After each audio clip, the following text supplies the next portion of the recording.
I small? Hold up. That was a shocker. Don't mind the clothes. Got a lot of clothes to do. Um, but what is going on, everybody? Let me figure out why I'm small right now. Okay, there we go. What is going on, everybody? Welcome back. Welcome back. Welcome back to another episode of the Daily Yap. It is your host, Yapper, J Yap, whatever you want to call it, man. I love them all. Um, but definitely welcome back to another episode. I believe we are on episode 14. So we are working our way up the ladder. It has been an eventful 14 episodes. It has been a lot going on over this weekend. A lot today. And we're going to definitely get to it because obviously we have a lot of things. I had a lot of things planned to talk about. And when things started to break news throughout the day, I'm like, it affects literally everything. When the principal has something to say, and then I don't even want to say assistant principal, but I guess you can say that when Barron has something to say, you got to listen because they have some bombs to drop. So as soon as Barron dropped his huge bombshell on Tyler Robinson being confirmed to be arrested at 6:50 on 9/11, 6:50 p.m. on 9/11. Oh my gosh, that confirmation shifted everything for me. So we will be taking a listen to a lot of what Barron has to say tonight, FYI, just because I haven't heard it yet, and I am really, really, really, really interested. So we'll be taking a listen to Barron a lot tonight, seeing what he has to say. Anything new, I guess. How did he come to the conclusion that it was confirmed? But yeah, definitely excited. Got a lot to yap about. If you're new to the channel, please, everybody like the video, but if you're new to the channel, please hit the sub button. We actually surpassed 21,000 subscribers. So that is a blessing. Thank you everyone for supporting. We are now on the road to 22K. So appreciate all the support along the way. And we will continue fighting this fight. This has been very, very exciting. I will say, like, out of all the years of like content, in general, content, social media, all that stuff, 2026, 2025, 2026 have been like the most exciting years so far, for sure, when it comes to content. It has truly been fun. I have not got exhausted by it at all. I'm not tired of it, sick of it. It has truly been fun. It's a joy. It truly is like the saying, when you do what you love, it doesn't really feel like work and stuff like that. So that is exactly where I'm at right now. Content definitely is not tiring for me. I enjoy it. I know I look tired. I am tired, but that is because of everything else I have to do throughout the day. Not because of this. I enjoy doing this. So I do appreciate y'all for hitting that 21K subscribers. We are now on the road to 22K. But yes, what's going on? What's going on? And yes, I was late. I know. I was trying my best to get as much as barren information that I could before hopping on, and I still couldn't. So that's why I was late. Usually my son goes down at like 8 p.m. or something like that. Mind you, if you got kids, but you can't really do nothing. You can't listen to anybody. You can't listen to Candace, can't listen to Baron, nothing until they go to sleep. So it doesn't matter if Candace drops an episode at 5:30, 6 go live. I cannot watch it. Excuse me, until 8 o'clock when he goes to sleep. So when he goes to sleep at 8 o'clock, but then I got to go to the grocery store sometimes and make sure everything's set up for school and everything, whatever he got going on for the rest of the week. Got to make sure we good. So sometimes I go to the grocery store. All of these things are happening when I still have to go live at 10:15, 10:30. Then I'm literally at the grocery store at 8 doing all of that. 9:15, I'm getting back unloading groceries, all of that stuff. I'm literally watching listening to Candace as I'm going to all these different places running errands.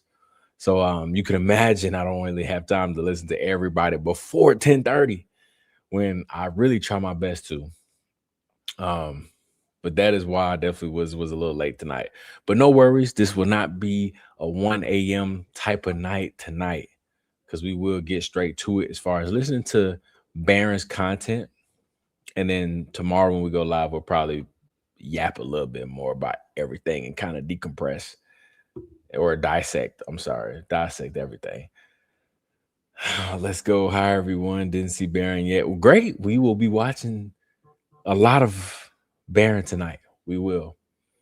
So let's get to it. I've last thing. Somebody sent me a video today. It was so random, and I have no idea what's going on. I'm not really in tune with everything that's going on surrounding the situation between Black Line Brief, Blake Betnar's Bays. I don't know what's happening. I truly don't. I still don't. But somebody sent me a clip because I was in like a 5 or so minute segment in a video today that the guy Real Bays dropped. I don't know. So somebody asked me about that earlier, and I truly was like, I have no clue what's going on. I have no idea what's going on. I have no clue. I feel bad for all parties because I'm not really into all of the drama stuff. Matt has always been a great friend to me as far as like this content space. He's always been a great guy to me. He's never rubbed me off the wrong way. I can't wait to collab with him again. But yeah, I was kind of used as like a clip. And I was confused. I was very confused. I didn't know what was going on. I still don't know what's going on, but it doesn't really change anything for me. So just in case anybody was wondering, I have no clue what's going on. Doesn't change anything. I have no idea. Matt, every encounter I had with Matt was great. So we'll be chopping it up again some more about what's going on with Charlie Kirk. If it's about Charlie Kirk, I think I'd be interested, but I don't think it is about Charlie Kirk. I don't know, but I just had to throw that out there because I did. A couple of people sent me some clips today. I was like, bro, I have no clue what's going on, and I don't think I'm gonna get involved in that. As long as nobody talking about me, I don't care. But somebody sent me a clip talking about how people were clowning me because how confused I looked. I'm like, I was, and I still am. I don't know what's happening. I don't know, but yeah, it was interesting. Now let's hop over to Baron because obviously Baron broke the news today that Tyler Robinson was officially in custody at 6:50 p.m. It was confirmed by Baron. We're going to get into, I guess, what details he found out to confirm this information. But obviously, this pokes a huge hole in the narrative because of how many things came after the 6:50 time frame. We're talking about if he was in custody at 6:15, that means the press conference they had at 8 p.m. when the FBI was there was pointless because he was already in custody. Sheriff Brooksby, who stepped down and resigned, quit, whatever, retired, he said that he got the phone call from the Tyler Robinson family friend guy at 8:02, and then he called Sheriff Mike Smith, who was also at that press conference at 8 p.m. because they said the family friend was going to turn Tyler Robinson in, all that, when Tyler Robinson was already in jail. Then you have, I think I said the Discord messages already. So the Discord messages. Then you have the FBI posting pictures of Tyler Robinson on Twitter, X, whatever you want to call it, with, more pictures trying to figure out who, if anybody can help out, if anybody knows who this person is, blah, blah. That happened at like 8:15. So all of these things are happening when Tyler Robinson is already in jail. He's already in custody. So that is a huge issue, obviously. Now, this is so weird because the people that are supposed to be serving justice are the people that are caught up in this entire thing, right? So the feds, the sheriff department, all of these people are very questionable. But it's almost like, who's going to pull them in for questioning when they're the same people that should be serving justice? They're the same people that should be locking people up. So it's going to be very interesting moving forward, because once we hear about what Barron has confirmed, I'm very curious on where we go. Where do we go from here? I've always said in general that this will be a situation where Tyler Robinson, or we'll never find the truth, and it'll kind of be like not really a cold case, because they'll book Tyler Robinson on whatever and find him guilty on whatever. But as far as the real truth, as far as real justice, I personally don't think we'll get it because of situations like this, because of the feds being involved in something like this. And now it's like, who's supposed to lock these people up? The feds are the ones that are being suspicious. So I'm not really sure, but very optimistic though. I think this is still a win for the people. We are getting closer and closer to at least knowing. Like, we don't know, but we know. But unfortunately, I wish there was like real judicial justice. Let me pull up Barron real quick from where I left off. It was not that far, so a lot of y'all will be able to listen in at the right timing.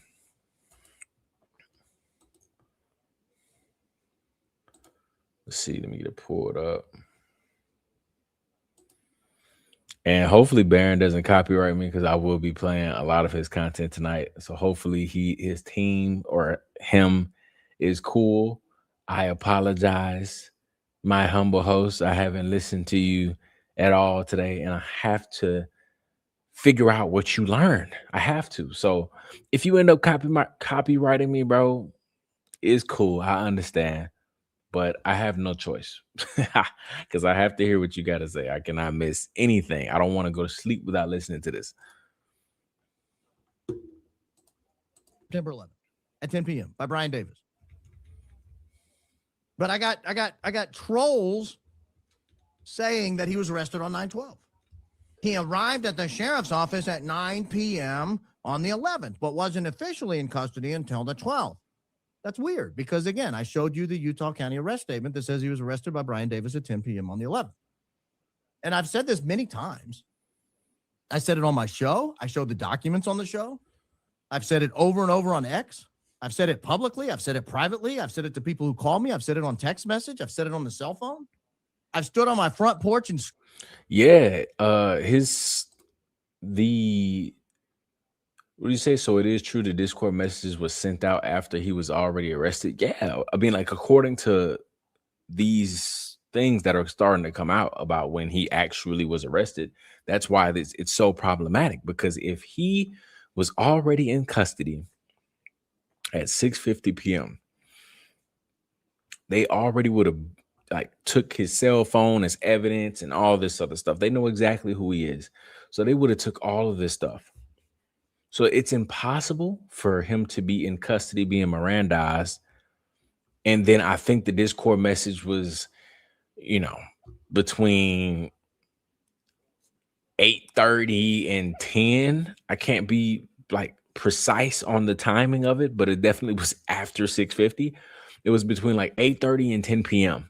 of him texting the group chat saying, hey guys, it was me at UVU, blah, blah, blah, blah. That is impossible. Impossible. Screamed at little kids running by on scooters. He was arrested on the 10th, 11th, whatever. Krista Mallon, what's going on? Good evening.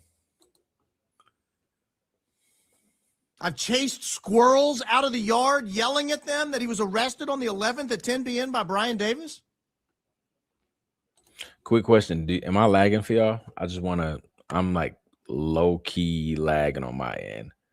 My entire phone was not working today. AT&T had like some outage. It wasn't working for like outside of Wi-Fi. It wasn't working for like 2 or 3 hours. So if I'm lagging, let me know. It seems like it, but if I'm not, great. I knocked down an elderly handicapped man on a walker to jump on top of him and tell him the arrest record says he was arrested at 10 p.m. by Brian Davis on the 11th, excuse me. But these Fed sloppers don't care. They don't let facts get in the way. Because the consequences, ladies and gentlemen, the consequences of Tyler Robinson being arrested on September 11th at 10 p.m. by Brian Davis, the consequences of Tyler Robinson being in custody in Washington County, being Mirandized at 6:25 p.m., the consequences are not just that morons like Gary Melton would have egg on their face. That's not the problem. You'd think a lawyer would know this. Oh, I do.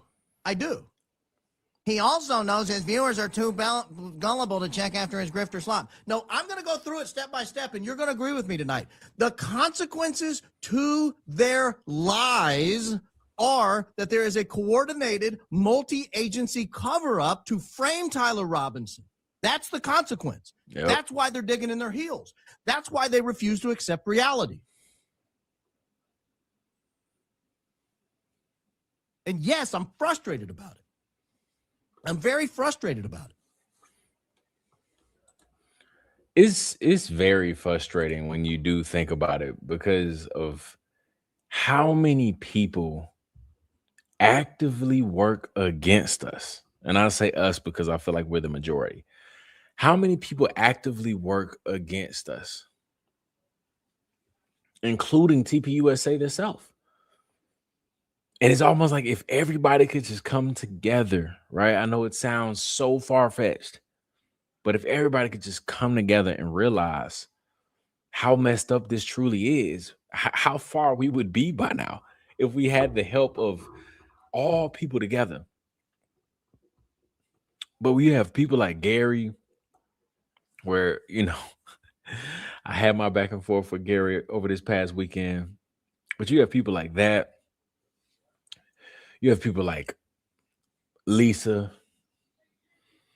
You have all of these different people, and obviously you have all of TPUSA. Why do I have there it is, a freaking hair on me. You have all the people at TPUSA that are actively working against common sense. They're actively working against logic. But the good part about the majority is that we're not falling for the gaslighting anymore, right? Our government has been lying to us for so long that we just don't trust anything they have to say. So the gaslighting and manipulation tactics don't work anymore. But it's still frustrating because you have things like this that is very problematic that won't be surfaced at all in the mainstream media. This will not hit any news outlets, I hope, but this will not hit any news outlets. Andrew Covett and all of them will not talk about it. Now all of a sudden they want to be quiet and turn into a mute when situations like this arise. But when the mainstream media doesn't talk about things like this, it just makes you feel like we're not in reality. How is this not problematic? How does news media outlets, why don't people want to break stories like this? And it just makes you realize how big of a conspiracy this actually is, of how many people that are truly involved, how many entities are truly involved. It's not only the feds. It's not just the feds. You have sheriff departments, right? I guess you can call them the feds, but if I'm just saying the feds is the FBI, it's not only the feds, it's the sheriff departments. Then you have TPUSA and all of these individual characters. Then you have our greatest ally. You have so many different, you have our administration. It's so many people involved, bro. And you have our media. At the end of the day, our media is bought and paid for. They only produce and publicize the things that they get paid to do so. Like they only get paid to post and publicize certain things. So that's why independent journalism is rising. because you have people that just like to keep it real and ask the right questions on either side. As long as they get truth, the end goal is truth. It don't matter how I get to it. Truth is gonna hurt, but I'm gonna ask both sides hard, tough questions. That's why it's great to have people like Barron, but it's also great to have people like Elizabeth Lane and Brandy and Billy. I think for them going inside of the courtrooms in Utah, talking to Tyler Robinson's family. Have y'all ever heard Tyler Robinson's family talk to the mainstream media? I know. I think I heard that they don't want to, but the mainstream media also doesn't talk to them because they want to portray Tyler Robinson as this evil human being that just committed this crazy act of violence, and he's truly just unstable. He's so evil and demonic. That's what they want to portray Tyler Robinson as, versus having his day in court and letting that decide who he truly is. But you ask Tyler Robinson's parents and his family, whoever they're supporting him, who is Tyler Robinson? How do y'all feel about what's going on right now? There's none of that outside of independent journalism.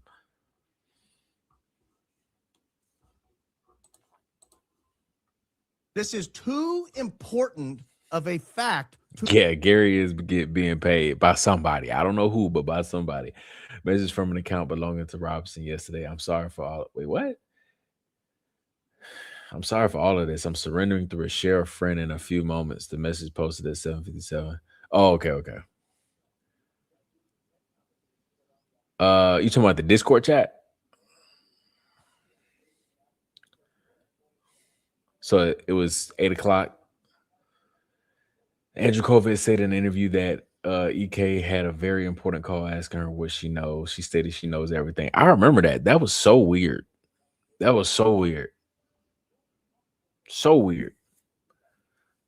Yes. Okay. Yeah. Right. So I knew the Discord chat came after 6:50, but yeah. So 8 p.m. When he was already in jail, apparently he sent the Discord chat out at 8 p.m. saying that he did it. Like, you know what I mean? It's insane.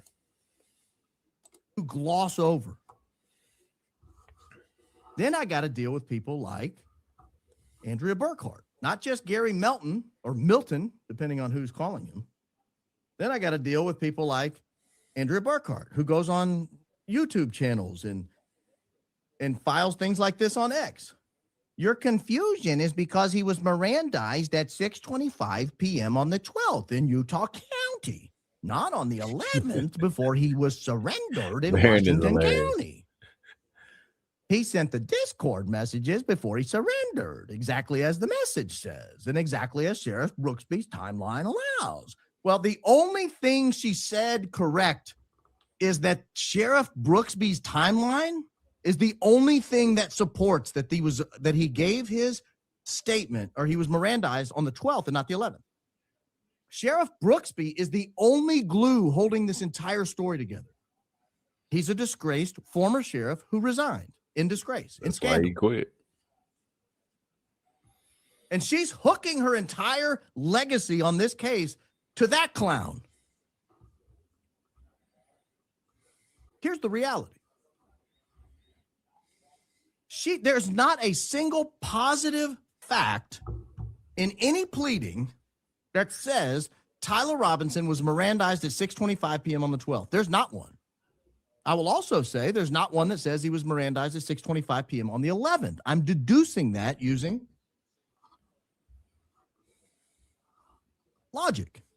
Burkhart, Melton, would you guys like a copy of this? I'll mail you one. Give me a P.O. box. I'll be happy to send a copy your way. It's a solid book. This is great. For under $10, you cannot make the same mistakes you're making time and time again.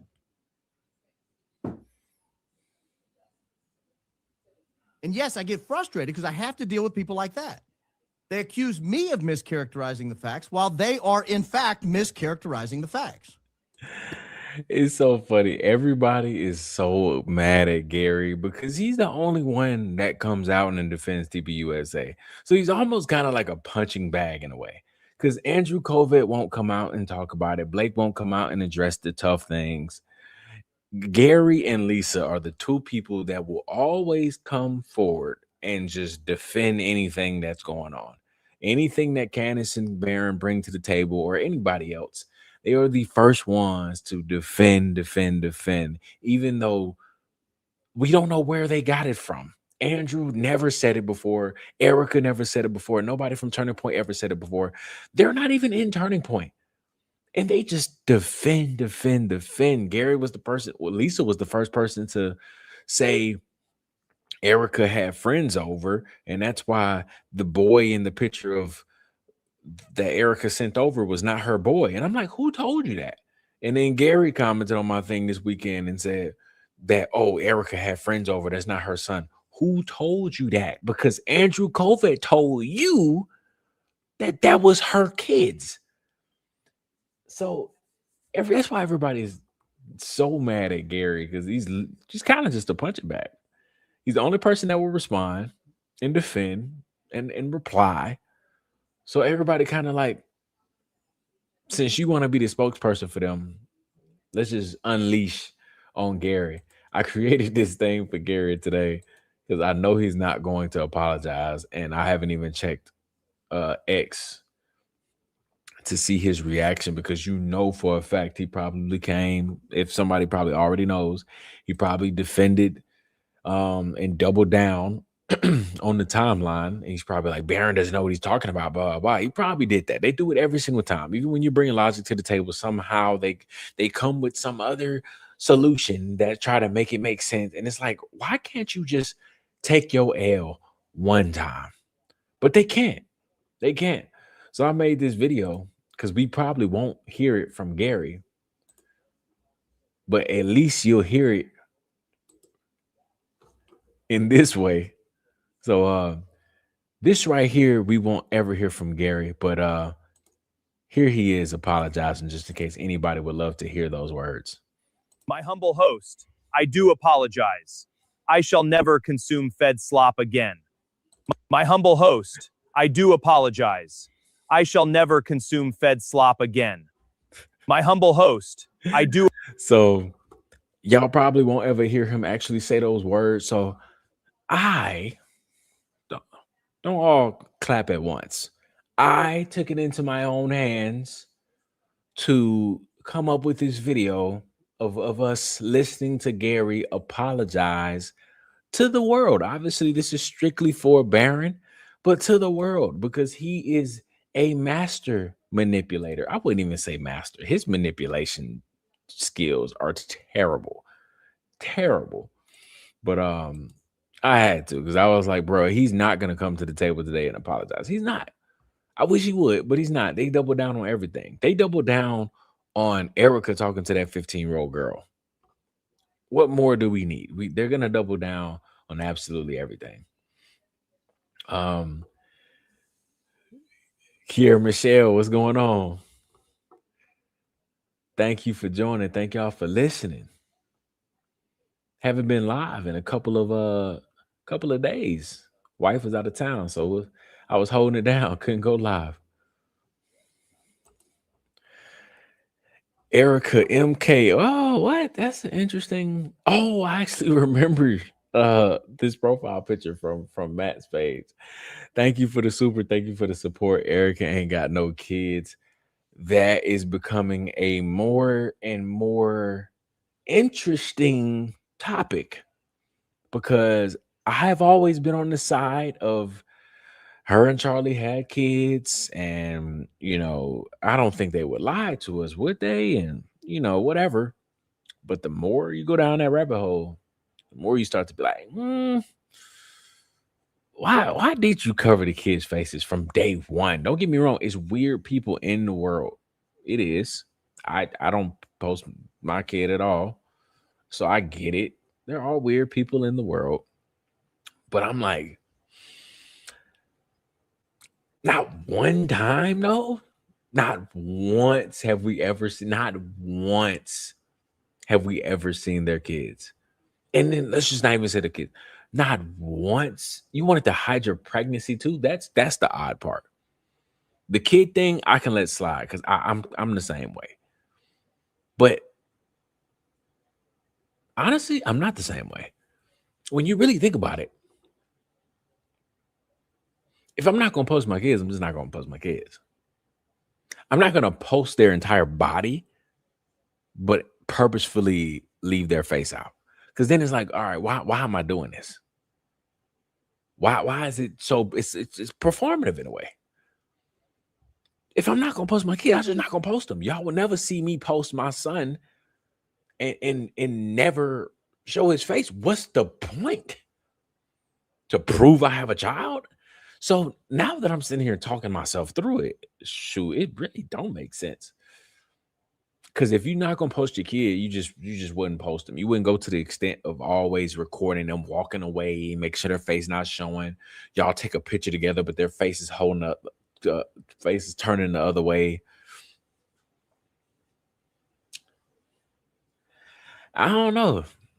I was 60-40, like 60% they had kids, 40%.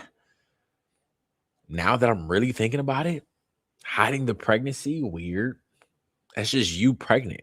Like, who has that? Especially like maybe your first pregnancy, you're kind of like embracing it. You know what I mean? I'm probably like 75, 25, 75. Like they don't have kids, which then will raise a lot of questions for another day, though. For another day. Yeah, when someone commented on Lisa's video and said she must know Erica to know this information, Lisa said, "Who said I know Erica?" That's what I'm saying, bro. So who told you Erica had friends over? I don't know, man. Sometimes you're just like, are you guys real individuals? There's no way you didn't think this through. I feel like I'm younger than most of them, and I'm like, are y'all okay? There's no way you're. I don't know, man. It's so crazy. Oh, Not a single document. There's no collection of documents that says he was Mirandized at 6:25 p.m. on the 12th. They're stating it as fact because if they concede that fact that it might have been the 11th, their entire case falls apart. Now they have to consider that there's a multi-agency effort to frame Tyler Robinson. And that's terrifying to them. It's either terrifying or they just don't want to accept it. So let's go through the timeline of the day of the 11th. I think this helps identify a couple of things before I get to how I know, how I am so confident. And it's not what they were floating around on X today. I saw this all day. Oh, Baron, the timeline you're talking about is really a minute and a second on a video. It has nothing to do with it. Save it. Save it. Hey, I like Spicy Baron. Baron like mocking and making fun of folks is very funny. He did a clip. Oh my gosh, I gotta show y'all this really quick.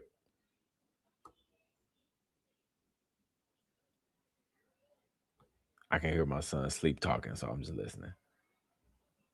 My wife in there, but he be tweaking sometimes.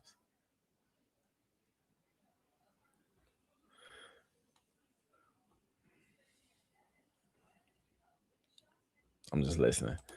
Okay.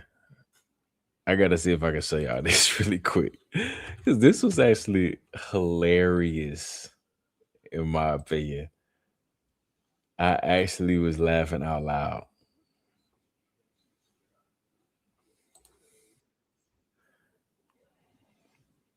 Let me see if I can find it really quick. If I can't, that's cool. We'll keep it pushing. Oh yeah, I found it. I got a timestamp and everything.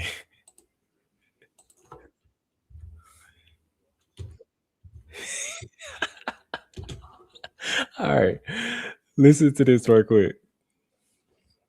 This is Baron mocking Allie Stuckey. Allie Beth Stuckey. I don't know if y'all seen this video yet. It's not even worth watching, but it is worth watching Baron's part right here. Listen to Baron mock Allie Stuckey right here. Trust. So I actually think the right thing to do is just to pray for her kids, trust that she loves her kids way more than you do. Oh, thank you for that little lesson there, Allie Beth. I was unfamiliar with the parental love. I was unfamiliar, Alibeth, with maternity instincts. She knows what's best for them way more than you do. Her kids were entrusted to her, not you. Oh my gosh. Best for them. Maternity with the. Oh, thank you for that. She loves her kids. The right thing to do is way more than you do. Oh, thank you for that little lesson there, Alibeth. I was unfamiliar with the parental love. I was unfamiliar, Alibeth, with maternity instincts. Bro. She knows what's best for them way more than you do. Bro. Her kids were entrusted to her. Oh my gosh. Oh my gosh. Baron had me crying all night, bro. I had to literally take a break from the video. That Baron right there is hilarious. That Baron, oh my gosh, I can get behind 10 times out of 10. I mean, I can get behind Baron anyway, but like, I need that Baron. I need spicy Baron 24/7. Don't play with that man. That joke was so funny. Rent a kid. But the kids are trained not to ever show their face to the camera, so that's very bizarre. That's what I'm saying. Like, kids always like there's time I'm recording my TikToks and my son would jump in the camera, and I just have to scrap the TikTok. You know what I mean? Like, sometimes I might let it slide if it ain't nothing crazy. But like, the kids don't know to be like, you know what I mean? What are they, like some type of side piece? Adult? Like, that's the adult world where you got side pieces that are trained to avoid cameras. We're talking about kids here. Kids. There's no way a kid is trained to not show their face. And for some reason, every clip they have online, the kid is just so trained, which either means that they had so many different takes of recording the kids or taking a picture of the kids that they finally had to get the right one to post on Instagram, or the kids are fake. That's the only thing I can think of. Kiera Michelle, thank you for the dono. I appreciate the support. I just want to say I'm proud of you. Real Bae showed a clip of you in BLB today. I told him you're great and just want the truth. Go Max Crisis King. Absolutely. We was talking about that earlier. A couple of people sent me clips of that. And yeah, I mean, I had no idea what was going on. Even when Matt first told me a little bit about it when we collabed on Thursday, I still was kind of clueless. So I don't fully know to the extent of what's going on. I hope everybody is okay and can squash whatever beef that's going on.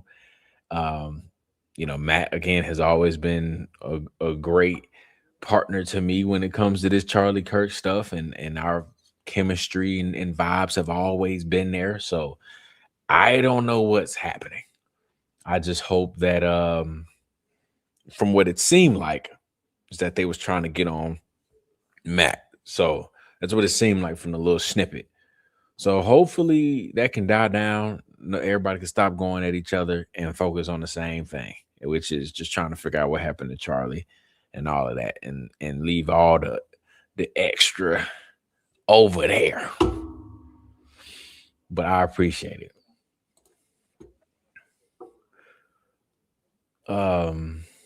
Let's see. Erica, oh, thank you for the dono again. Matt got mad when I said she ain't got no kids. I mean, like I said, the more things come up, the more I actually start to question my own opinion on that.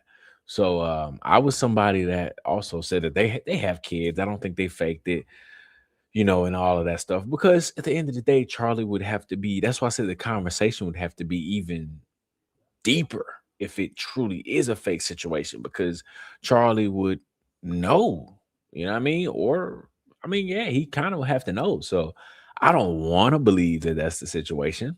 So, I still am saying that I think that it was real, but when you really do sit back and analyze everything, I start to wonder a lot more than usual. I'm wondering the most I ever have wondered. I'll leave it at that.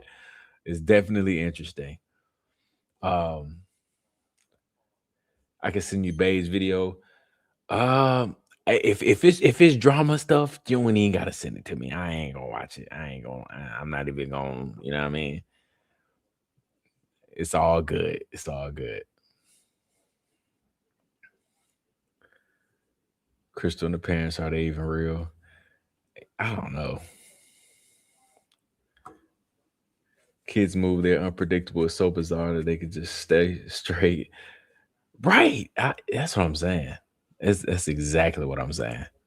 Oh, sorry, I'm not even sharing anything. I will. Y'all know me. I'm gonna read all the comments. I just want to make sure that we also play Baron's video at the same time, and then I'll get back to the comments. Save it. I'm gonna wow you today, guys. I'm gonna wow you. You can save all your Fed slop. I don't need it. I don't need the Fed slop. Just sit back and learn how this works. Just watch in awe. Here is the first information we got from the FBI on September 11th. This is Thursday. Charlie Kirk passed away on September 10th. That was a Wednesday. We are asking for the public's help identifying this person of interest who does look vaguely like someone trying to look like Tyler Robinson. In connection with the fatal shooting of Charlie Kirk at Utah Valley University, call 1-800-CALL-FBI. That was at 10:58 my time. That's Central Time. That would be 9:58 September 11th Mountain Time, Utah time. So we get a couple of pictures at before 10 o'clock in the morning local time. The FBI puts out a couple of pictures. It's these two. Again, they look nothing like Tyler Robinson, but that's okay. This guy doesn't look anything like Tyler Robinson. This guy looks like someone else. He's built differently. For real. But we don't get the stair pictures. We don't get the pictures up here at the corner of the stairs where he turns. You can get a better side profile of someone else. He's built different.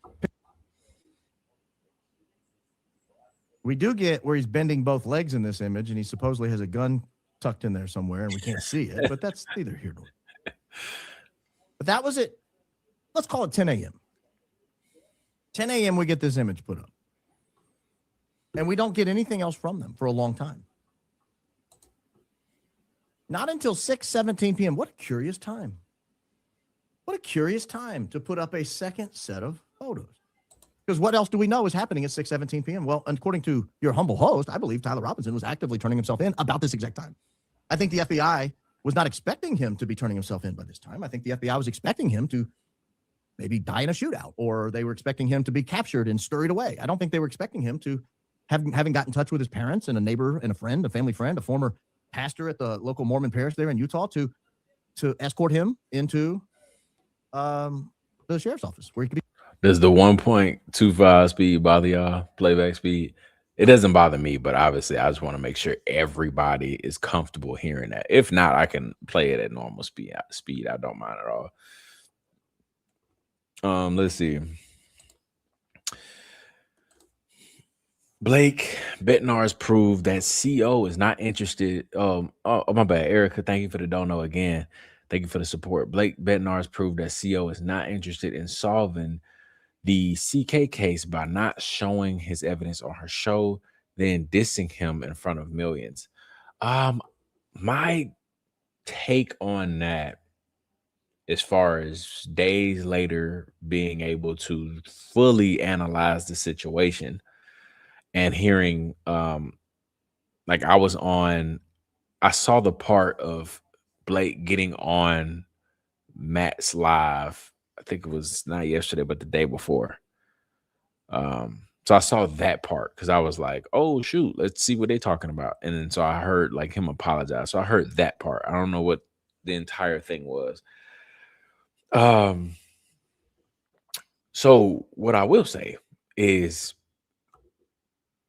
if Candace is being sued for not saying anything, essentially, then and Blake is still upset that she didn't say anything, he essentially wanted her to say something about Brian Harbaugh and about his theory and all that stuff.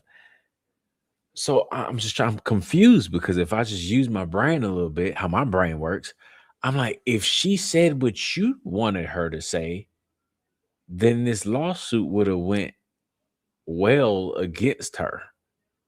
Like it's almost like a trap. Not that I'm saying Blake was trying to trap her. I don't know about all that.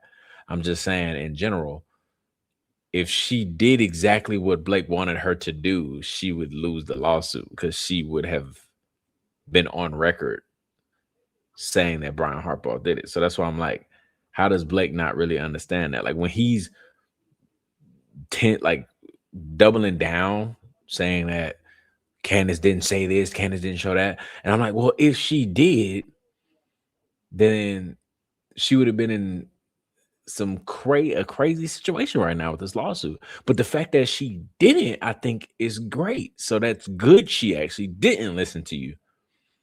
Because if she did, she wouldn't be able to protect herself with this lawsuit. That's just how I see it. So I don't know about all the other things, but that's just how I see it.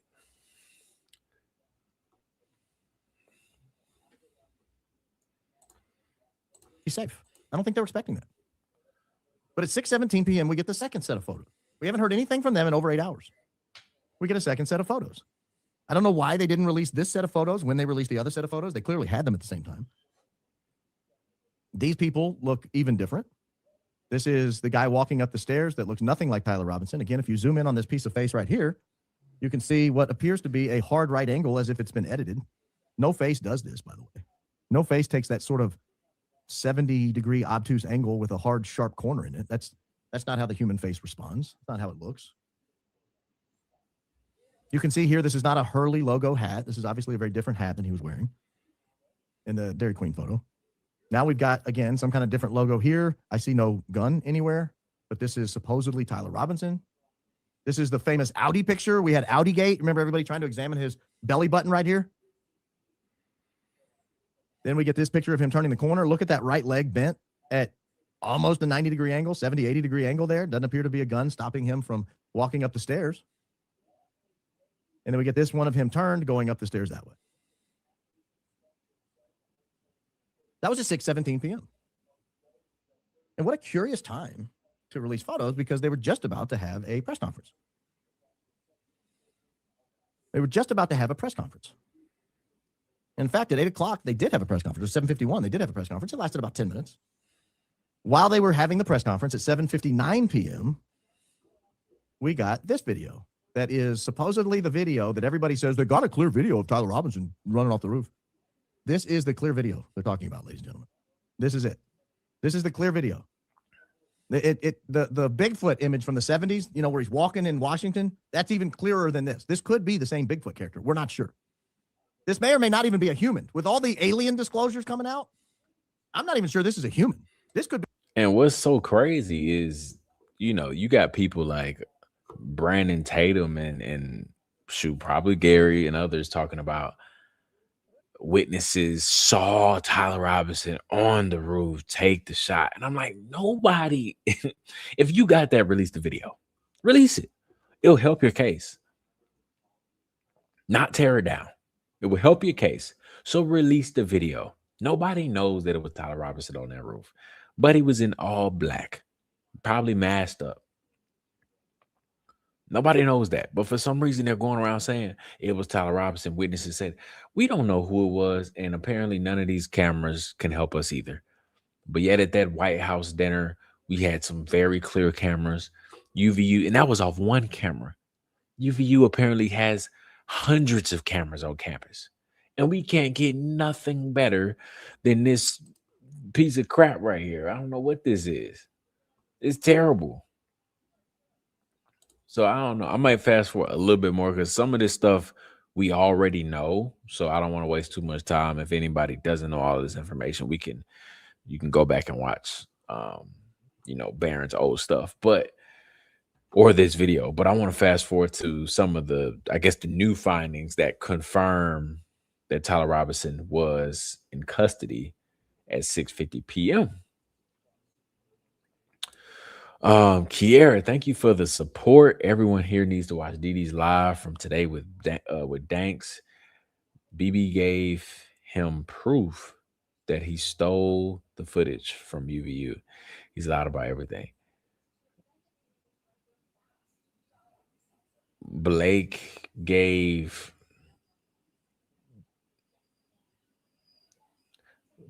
admitted that he stole it and gave it to somebody for them to out him. That sounds crazy. But I mean that is insane. If I come across some clips, I'll definitely pay attention to it on X and stuff like that. I definitely haven't been seeking out that much on Blake. He seems like he's throwing off a little bit.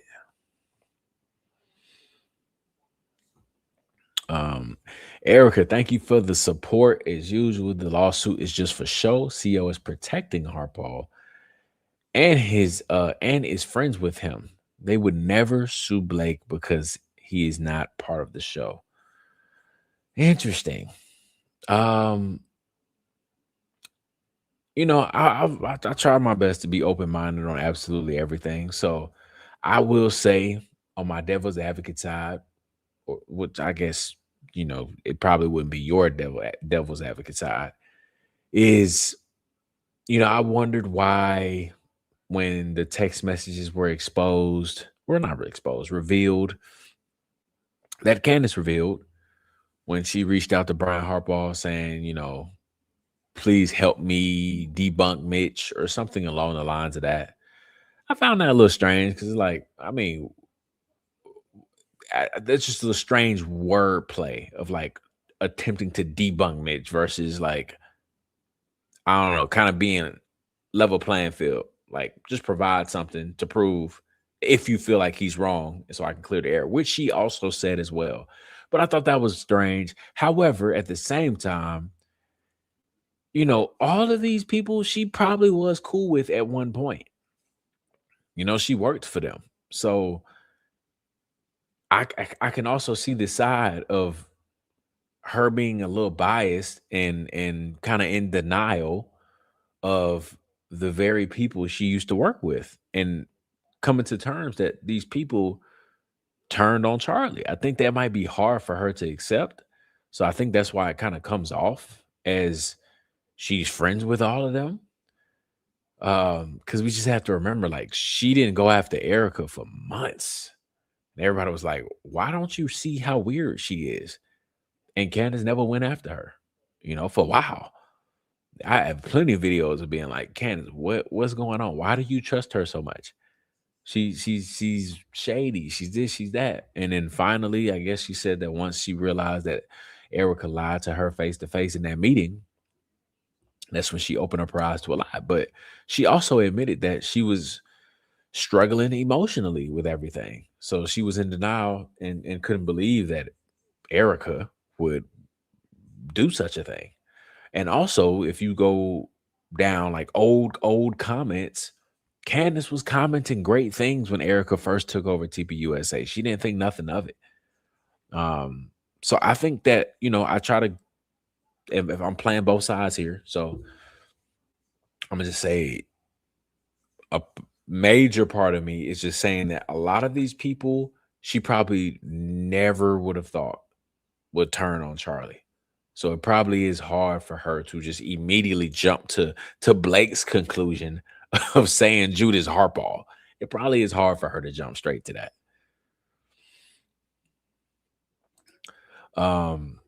Erica, thank you for the support again. I keep saying Erica. I'm sure your name is something else.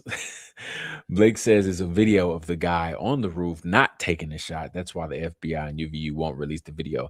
Yeah, I also saw a interview of somebody else as well saying that. Like, you know, I have a video of the guy that was on the roof and he did not take a shot. There was no recoil, nothing like that. So I did hear the same thing.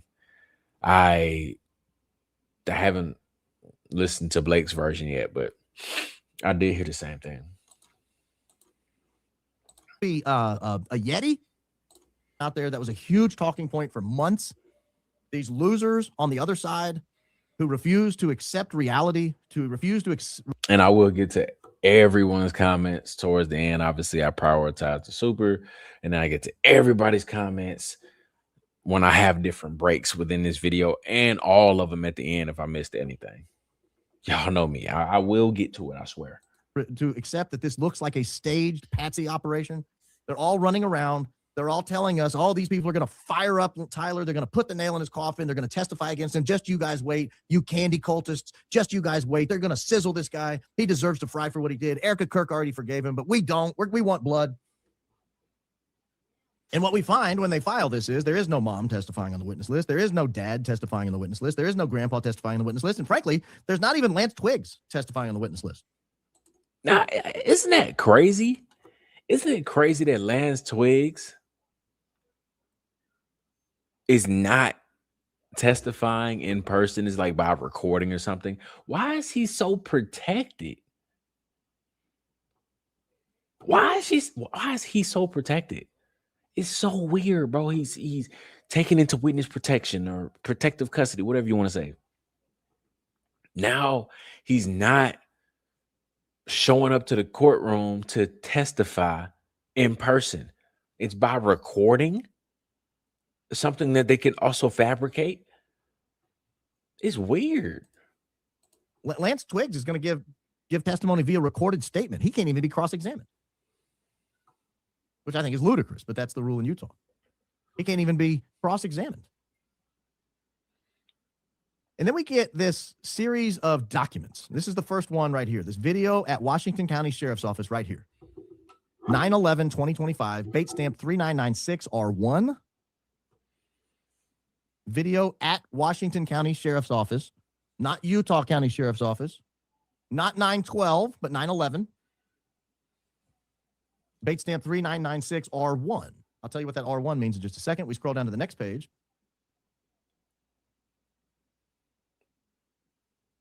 Oh, no, we don't scroll down to the next page. I'm going to hold this up. So this is the video from Washington County Sheriff's Office on that date, 9/11, and that's the bait stamp number, 3996R1. Well, we had nothing to cross-reference this with when we looked at it several months ago, or last week. We had nothing to cross-reference this with. But I made a curious discovery. And going back through the documents, looking for how it is that we got to this situation, banging my head, trying to figure out what date these things could have possibly taken place. And I get to this document that we covered over a month ago. This is the redacted motion to exclude cameras. And this is a video of the encounter at bait stamp number 3996R2. And the time here is 6:25 p.m. Notice there's nothing in this document that we looked at a month ago when we were trying to figure out what is this 6:25 p.m. There's nothing in this document that says it took place at the Washington County Sheriff's Office.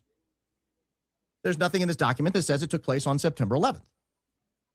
The only thing we have is that it took place at 6:25 p.m. And we do have this timestamp of the video, 3:36:53. What we don't know is this 3 hours, 36 minutes, and 53 seconds, or is this 3 minutes, 36 seconds, and 53 milliseconds? We don't know that, but it's really irrelevant for what we're going to talk about tonight. I'll give an aside on that in a little bit. It doesn't change the analysis at all. But this bait stamp right here, 3996R2, and this bait stamp you that when you are bait stamping a document, this is standard legal practice. If a party subsequently reproduces in redacted form a document that had previously been inadvertently produced and was then returned or destroyed in its entirety based on a request under this paragraph, the subsequently produced redacted version of this document shall bear the same bait stamps number as the original produced document, along with an R suffix. So what this is saying is, in the legal profession, in discovery, when you produce a document or a video and you alter it in some way, or you take it away, it's removed, it's stricken from the record. Oh, now we're allowed to put it back in. For whatever reason, if the document changes in any material respect, you don't change the bait stamp number.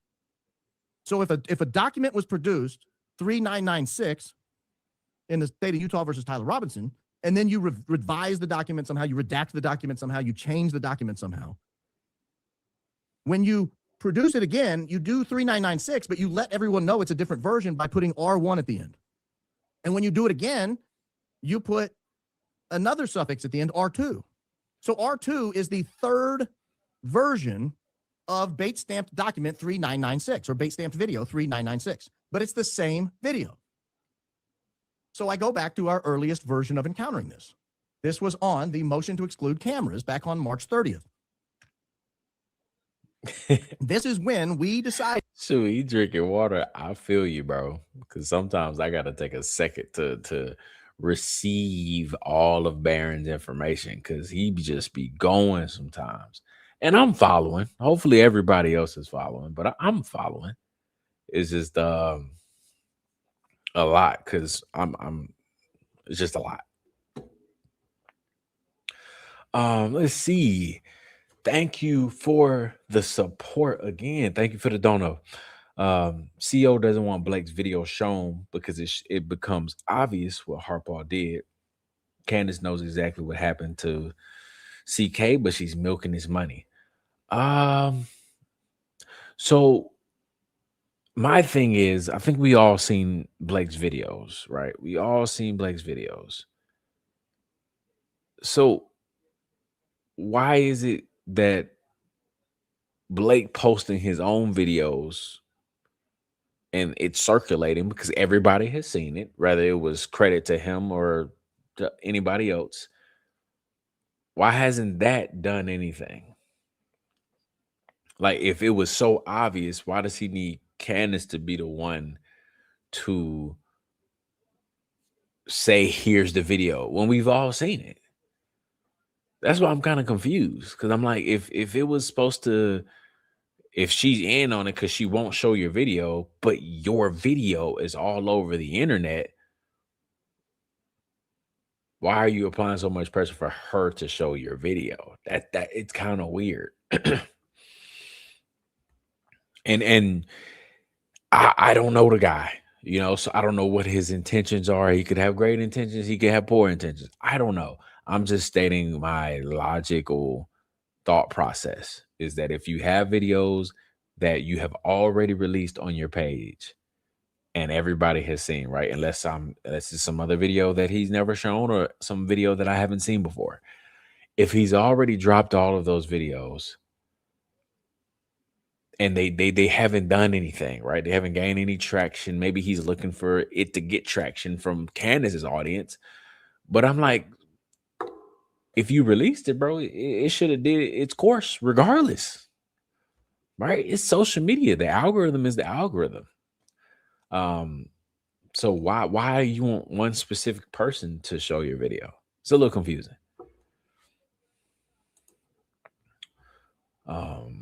Where was I at? This 6:25 p.m. look to us. Black Line Brief family, what is going on? Black Line Crew, I'm sorry. I think that's how I should be saying it. Black Line Crew, what's going on? Thank y'all for joining. Like it was September 11th, Thursday, in Washington County. But there was nothing in the four corners of this document that answered that question other than this sentence right here. So we had to really just draw an inference, a big inference. But it turns out we drew it correctly. Because it wasn't until we got this separate document right here that we were then able to confirm where bait stamp 3996 came from. This was an earlier version of the exact same document that was represented right here.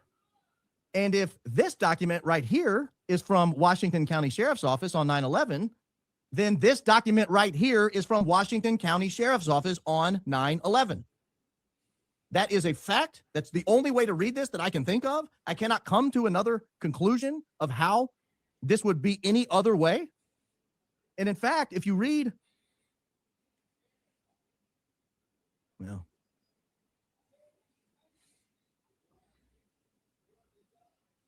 I can't find it. Oh, here it is. Here it is. So this 3996 R1 right here. See that right there? And then you come back up to this 3996 R1 up here. These are both from 9/11. 3996R1 right up here. And this is 3996R1 right here. There's a footnote on this, again, from 9/11, but there's a footnote on this, and it says why they're going to introduce it. This video will be edited to include only the period from 6:50 to 7:15 to show defendant's clothing.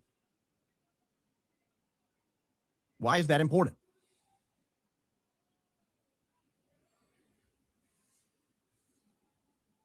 Because this, if you remember the probable cause statement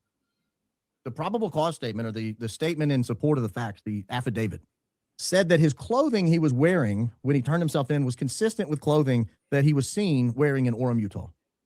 I don't know. I think it was the maroon shirt, maybe the sneakers he was wearing, the type of pants or shorts he was wearing. I don't remember exactly what it was.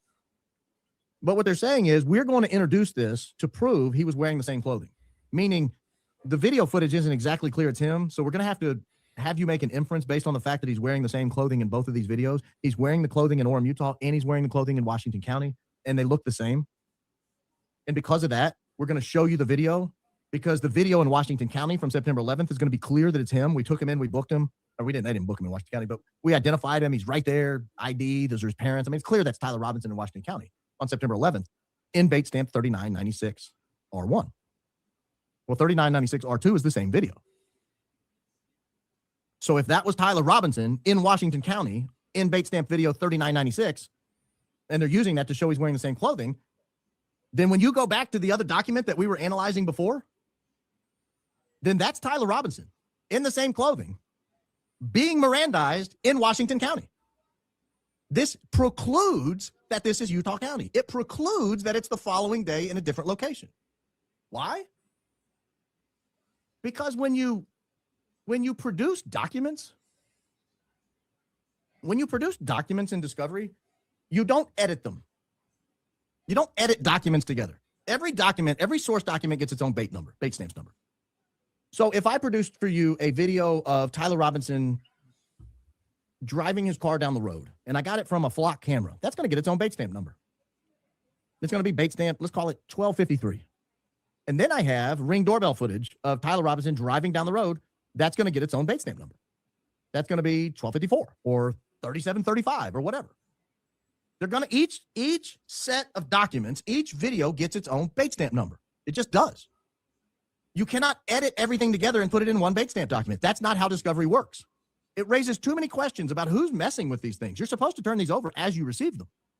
Here's a document we received from Washington County. We're going to call it 3996. Here's a document we received from Utah County. We're going to call it some other number.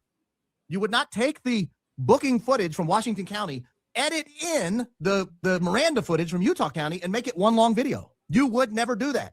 Any lawyer who suggests you would do that is wrong. I challenge a legal person. I'm following now. As soon as he started breaking it down like that, I was like, cool. But when it was 3396 with R, and I was like, what? And the 1.25 playback speed is not helping either when he's numbers and all that stuff. But I'm following now. Basically all of the different revisions, or maybe not revisions, but all the different evidence that is brought forward, the things that they listed inside of the document, all tie to him being in whatever county that was, that first county he was in. Let me see. Thank you for the dono. Tyler has the dumbest lawyers. If I was the lawyer, I would demand to see the autopsy and body. With no autopsy, you must dismiss the case. I agree. I don't know if it's something more, I don't know if something else needs to happen in order for them to do that. I don't know how simple it is, but that's what I would do. Release the autopsy. Show us the autopsy. This should prove everything that you're saying. I think from what I've heard is in the state of Utah, which is kind of ironic and probably not a coincidence, in the state of Utah, the prosecution is allowed to hold evidence. They don't have to turn it over. It's like some type of loophole in the state of Utah that they're taking advantage of. I heard that on Zach, forgot what his last name is. Castillo. I don't know. Zach and Elizabeth Lane had a collab together on a podcast on Zach's YouTube channel. And Elizabeth Lane brought that up. She was like, yeah, in the state of Utah, even though the prosecution team is being told to hand over evidence, for some reason they don't have to. And they don't have to show anything into trial or something like that. So, however, you are right. If the autopsy was revealed, and if I'm Erica's team, if I'm so confident, right? If this is such a slam dunk case, I wouldn't mind handing this over. I wouldn't be trying to abuse the loopholes in the court system. I would just hand over the autopsy and say, yeah, bro, we got your gun, we got your fingerprints, we got the bullet, we got it's right here. You know, I would just release everything. If anything, it would just further prove how guilty he is. So I do agree with you. Thank you for the dono. Thank you for the support again. CEO has the biggest platform in the world. Blake's video would reach millions of people versus thousands on Blake channel. Blake's info is being suppressed. I understand that. I also understand, like, it's like you can't force somebody to post your stuff just because they have the larger platform. You know what I mean? Like, imagine, obviously, way smaller scale than Candace Owens, but like if somebody came to me and was like, I'm just now starting YouTube and you have to collab with me because I'm an up and coming YouTuber and up and coming, you know, commentator, whatever you want to call it. I'm like, bro, I don't have to do that. You know what I mean? I understand where you're coming from. Like, it would be great for you to display your skills and your ability to do whatever on a larger platform, but like, I don't have to do that if I don't want to. So I get what, in theory, I get what's going on. I get what he's saying. Like, oh, you have the audience, but at the same time, like, you just posted, bro. Like, you just posted. You've done your research. So, like, you just posted. You already have been posting it. Here's a lot of views. It's way bigger than other YouTube channels like myself. So that's why I'm like, I don't think there's ever going to be enough. You know, his channel is not big enough in his mind. He's like, it has a couple of thousand views, right? 30, 40, 50. Let's just say 100,000 views. Everything combined is probably well over 100,000 views for Blake because he's well known in the X space. And then to him, he's like, that's not enough. Candace has 2 million views per episode. So it has to be like, that's what I'm like, bro, just drop it yourself. Try other people that have platforms too, if Blake really wants to get it out there. But I don't know. I just don't like the idea of like, you have to show my stuff because you have the bigger platform. I don't really think that holds any weight for real, in my opinion. Person who's ever been involved in criminal litigation to tell me that that's possible, that they've ever even seen that. I've been involved in a lot of cases. I've never seen that. Every source gets its own bait stamp. Every source, every page gets its own bait stamp. Every video source gets its own bait stamp. And what happens is you produce a video and then you describe the video on that bait stamp document. Here's the video we received from Washington County. We're going to call it 3996. On it goes. Here's the video we received from Utah County. We're going to call it 3997. On it goes. You would never merge the documents. You would never blend footage together. It doesn't work that way. It doesn't work that way. And so I think this is pretty bulletproof evidence that these people have been wrong. And I don't mean the podcaster. I'm not talking about Gary. I'm not talking about Burkhart. I'm not talking about these people. I'm talking about the sheriff who claims all this happened after 8 o'clock. I'm talking about the governor. I'm talking about Kash Patel. All these people, here's Kash, for example. I got a video of Kash telling you that they doctored the footage first, but that the parents, that I'm right. Could I be wrong? I don't think so. I mean, maybe. I'm not ever going to say that I'm 100% right on anything. There's an outside possibility that they violated every rule of discovery I've ever been involved in, that they edited multiple surveillance footages together into a single video for some reason, and the judge is going to be like, yeah, that's normal, that's fine, and the defense is going to be like, it's funny you did that, but we'll allow it. But nobody can state with certainty I'm wrong. I can tell you that. There's not a single podcaster, there's not a single legal expert who can get on. And see, that's another thing that I thought of as Barron is saying that about the last super chat. It's with Blake, from what I've been seeing and what I've been hearing in his chat, is that he is 100% confident that his theory is correct. And the thing is, it could be. You know what I mean? It could be. But you can't really be upset if somebody else doesn't necessarily 100% agree with you. That doesn't really make any sense. I can see where you're coming from. I can look at the video and say, yeah, I can see that. But am I going to go out and start saying that Brian Harbaugh 100% had this in his hand and that in his hand and all of this stuff, and it was this and it was the pendant did this? I'm not. You can say that, which Blake has said that. You can say that. I'm not going to say that. I'm not all the way there yet. So, it's one thing to say Brian Harbaugh is suspicious. Yes, he was suspicious that day, right? Everybody knows that he was very weird about everything involving that day. They were doing handoffs in people's pockets. But that's the part where I'm like, whatever theory you have, we don't really have anything to confirm anybody 100% of the time. Right? There's always going to be like, oh, you could be this, could be that. You don't really know. So that was my biggest thing too. I was just like, I get where he's coming from. I watched most of his videos. I watched the Judas Harbaugh video. I was talking about it to somebody the other day, and I was like, bro, like, this is legit. I'm following. This is great research.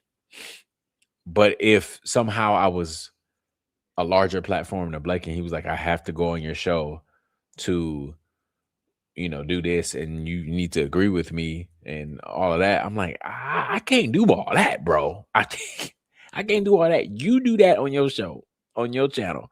I can't do all that. So it came to my mind when Barron said that, as far as like, just you can't really be 100% sure on anything, especially when you truly don't have the facts. This is your findings coming all together, and this is what your solution is.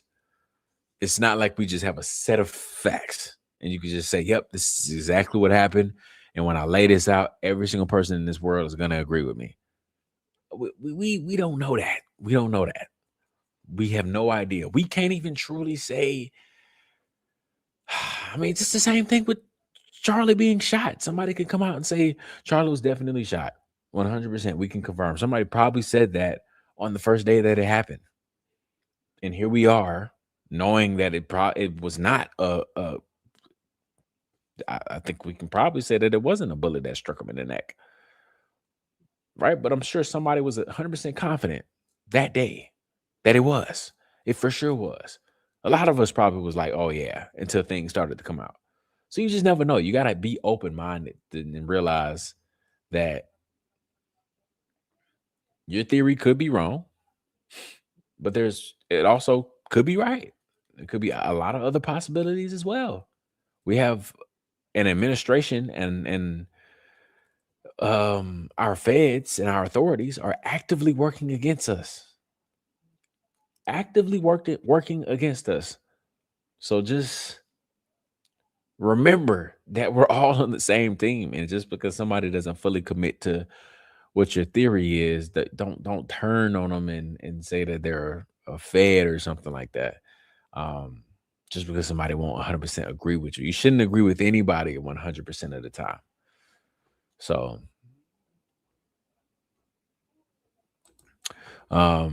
thank you for the dono. If you worked hard to provide evidence for a murder case that would exonerate an innocent man, but the biggest podcaster refuses to show it, how would you feel? Then attacks you for asking questions. Um, if you worked hard to provide evidence for a murder case that would exonerate, it depends on how you view everything. It really does. Because me personally, I don't really care if folks show what I do. I don't care if folks retweet me, post me. I don't really care. But I understand that it's a little different because it's involved somebody's life, right? So Charlie Kirk died. So Blake's trying to bring something forward that could bring justice to the situation. But personally, I don't really care. Like I bet on myself, you know what I mean? So like if I provide quality content and people rock with it, then it'll get to the right places. Like that's how you kind of have to view content in that type of way. So to the first part, that's my answer to the first part. I truly really wouldn't care if a big podcaster wouldn't show, if anything, I would be like, oh, this is super dope. I have a chance to break the story myself if this pans out in the way it is. Like I would have the chance for me to be the person to crack the case or whatever the situation is versus being like, please share my stuff, please, please. I'm like, nah, bro, just put it out yourself. And I know Blake has done it, so I understand that too. The second part then attacks you for asking questions. Again, the only thing that for me that I was like that was kind of tricky is that again, if you're mad that she didn't say certain things or bring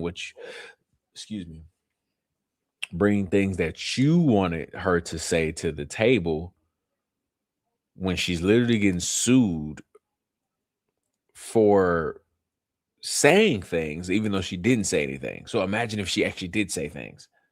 So that's the only reason why I'm like, the attacks, I understand. I always try to understand every single angle. I can understand why Candace would be a little mad because she's like, if I listened to you, like if I actually did what you wanted me to do, I would be screwed. But I did it.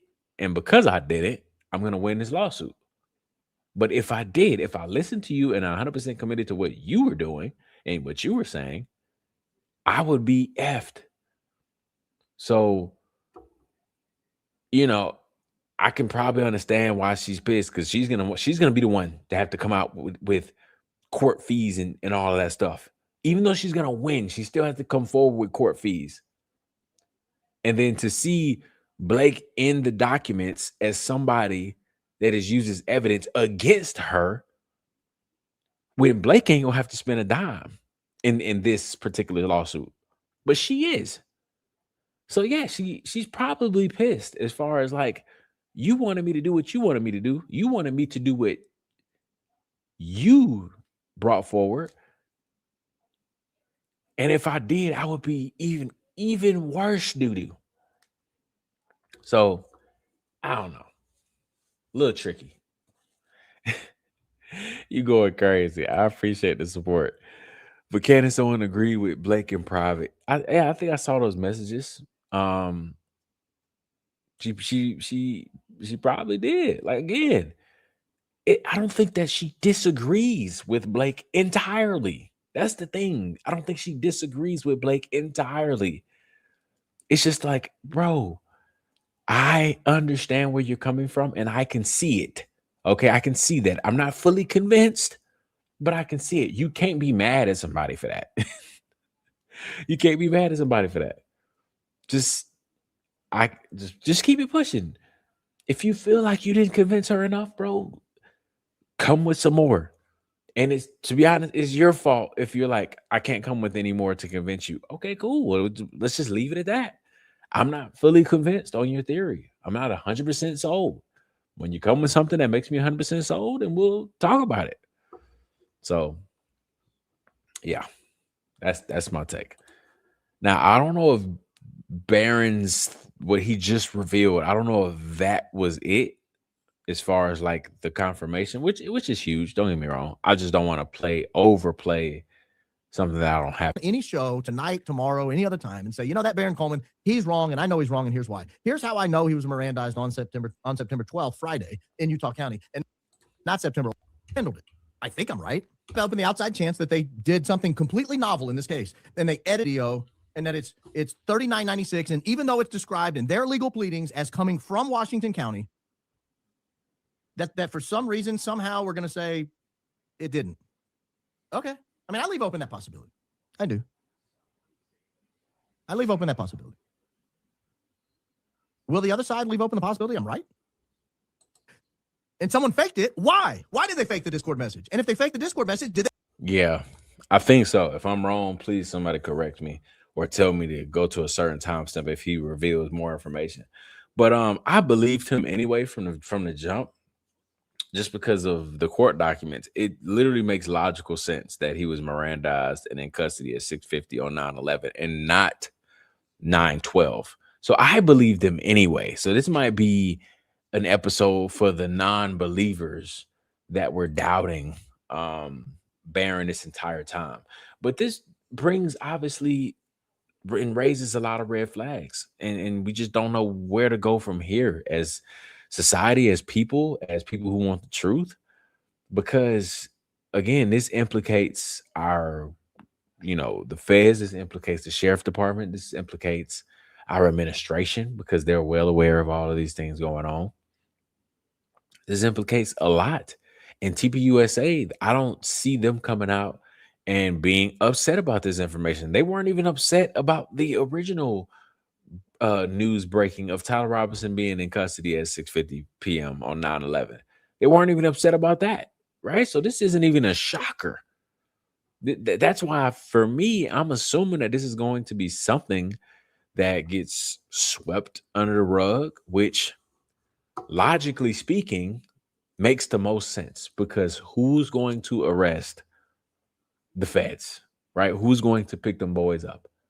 If the boys is committing the crimes, the boys can't come get the boys. So who's going to be held accountable?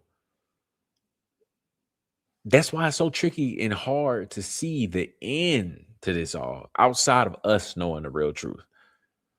Because Kash Patel, the FBI, if we just being completely honest, right? I don't have an allegedly sign, but obviously everything I say is my opinion. Kash Patel lied. Sheriff Brixby, that resigned and quit, lied. That FBI press conference at 8 p.m., cap. They knew he was in custody already. They knew he was in custody already. Whoever wrote that Discord chat, that Discord message confessing, probably the FBI. These are huge issues that I don't know if Tyler Robinson's defense team is listening, as far as, to Barron, not to me. This should get him off on pulling the trigger, because he didn't. Nothing's making any sense.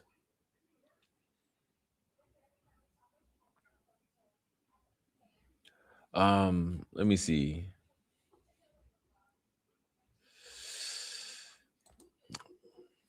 Thank you for the support. I appreciate the dono.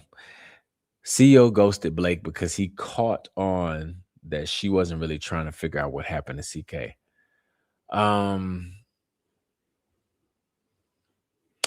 How do we know that? Or was she just not interested anymore in that theory? Because it's a difference. It's a difference. If I'm not interested anymore in that theory because I'm just not 100% sold, and that's pretty much all you got. He did it. This is how. Look. And it's like, look, listen, I'm looking. I'm just not 100% sold. And if this is all you got, thank you. But where do we go from here? Right? If this is all you got and I'm not 100% sold, and you don't want me to talk about nothing else, where do we go from here? Do we just not bring up anybody else in this situation that also played a role? Right? I understand that he definitely played a role that day, but there were a lot of characters on 9/10 that played a role, not just Brian Harpo. So that's why I was like, okay, I hear your theory. I think it's compelling. I'm not 100% sold. So where do we go from here? Are you going to bring something else that helps me get there? I'm not, because I'm speaking also from how I exactly feel right now about that situation. I think Brian Harbaugh absolutely played a role that day. I can understand Blake's theory of the squeezing the trigger and all that stuff, but I also listened. I watched Black Line Briefs episode of him analyzing Brian Harbaugh's movements in a whole bunch of UVU event, not UVU, Charlie Kirk events, and he was standing kind of the same. So like that wasn't odd when we all thought it was odd. But I think he still played a role. I think he definitely was doing something weird with squeezing in his pockets and squeezing. That all was very strange. And the handoffs when Charlie was on the ground, people was handing off stuff to each other. That was very strange. But if that's all you got, it's just one angle on Brian Harbaugh, then you got to think about where we would be 8 months later if that was it. If that was it, where would we be 8 months later? So a lot has been uncovered in the last 8 months. And I think we definitely have to appreciate all of these different characters being exposed. Not only Brian Harbaugh, but 10 more of them. Is very important. And I think every single individual is very important.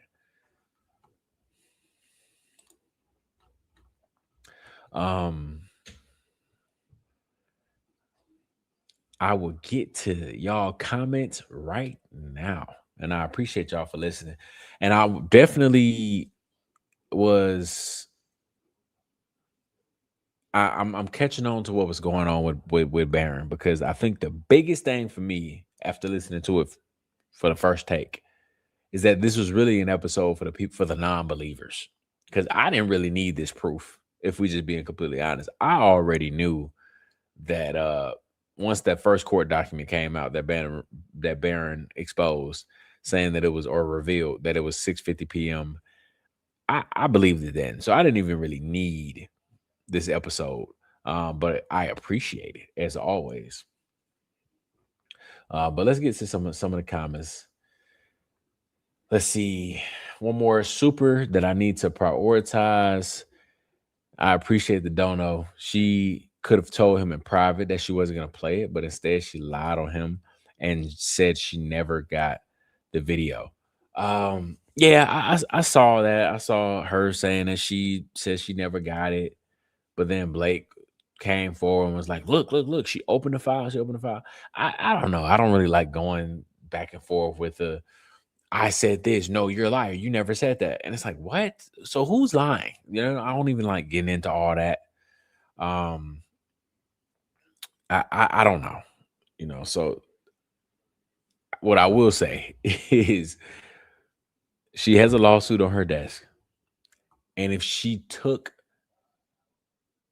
Blake's advice and counsel and showed all of these different things and talked about it, she would be screwed. So it was actually smart not doing that. So that's why I'm a little confused on why there's like frustration and stuff about this situation when this lawsuit proves that she did the right thing. You know, the lawsuit proves that she made the right moves surrounding Brian Harbaugh. She made the right move not talking about him that much or implicating him or accusing him of this, that, and the third. She did the right move, or else she would be screwed. So that's why I'm confused, because Blake is still like, oh, she's still not doing it. I'm like, well, bro, if she did those things, she'd be screwed. And now that she has the lawsuit on her desk, why would she say anything? And you're listed in the lawsuit as evidence against her. So it probably does seem like he's a Fed, even if he's not a Fed.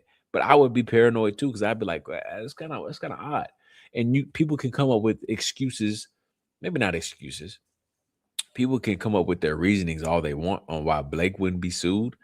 But again, I'm somebody that I don't like to spend a lot of money, right? So if I got a lawsuit and I know I got a lot of court fees that's on the way, and I see somebody in the lawsuit that has absolutely applied way more pressure on Brian Harbaugh than myself, but his evidence and his findings are being used against me, and then he's also pressuring me to do so, I would feel weirded out about that. I would feel weirded out about that.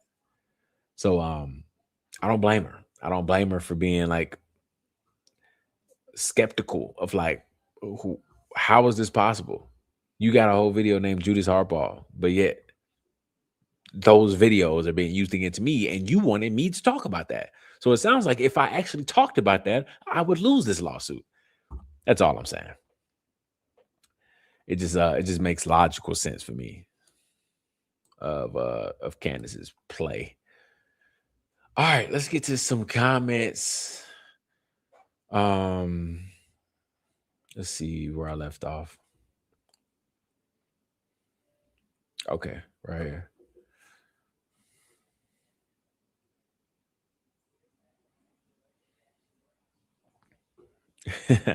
Like no one outside of EK's circle has came out and said I've seen their kids. It's weird, man. It's weird. I thought about that the other day when Candace commented on one of my tweets and confirmed the internet conspiracy of the kids that Erica took a picture of, or whoever took a picture of those kids, were fake. And that was something that I definitely wanted her to. She never hit on that at all for months. And I was curious because, again, one of those situations similar to Blake. I'm like, wait, I hope Candace says it. I hope Candace addresses the fake kids picture and blah, blah. And she never did until she commented on the tweet.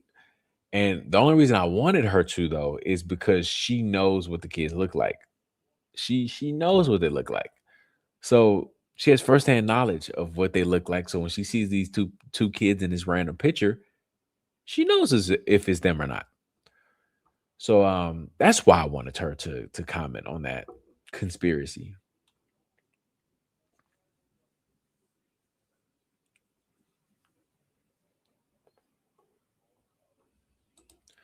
Right, is paparazzi pics not a thing anymore? Right. I mean, nobody slipped up and got a picture of Erica when she was pregnant. It's crazy.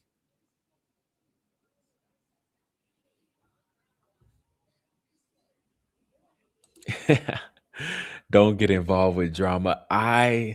Listen, I appreciate it. And I promise y'all, I'm not even that type of guy. So you don't even have to worry about it. That's just not me. I don't participate in all of that. So yeah, I do appreciate it. And I do appreciate all the ones that have commented on other people's videos that I was clipped in and said great words about me and stuff like that. I appreciate y'all. But yes, I for sure would not be getting involved in any of that. I don't know those people as far as the bays. I don't know anybody really, to be honest, to even have beef with. So we got great vibes over here. We've always had a safe space. And it's been like that for a while. If anybody has been like a OG follower, shoot, we've always had a safe space for almost like a year now. TikTok first, and now moving over to YouTube in 2026. Never been in any type of beef. So we'll keep that going. We'll keep that streak going for sure. Even with Lisa, had Lisa on the show. And I mean, on the podcast, I would like to say, and I would consider that somebody that is an op, but it was no bad blood. It was no beef.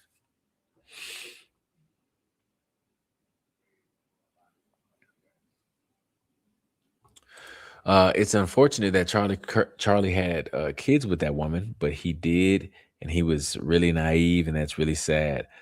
I think that, it's unfortunate, but I think everything that Charlie Kirk wanted in life, as far as like a wife and a family, he thought he saw that with her, even though it was a complete assignment. He saw that in her, so it was kind of hard as well to be so inexperienced in that world, in that side of life, right?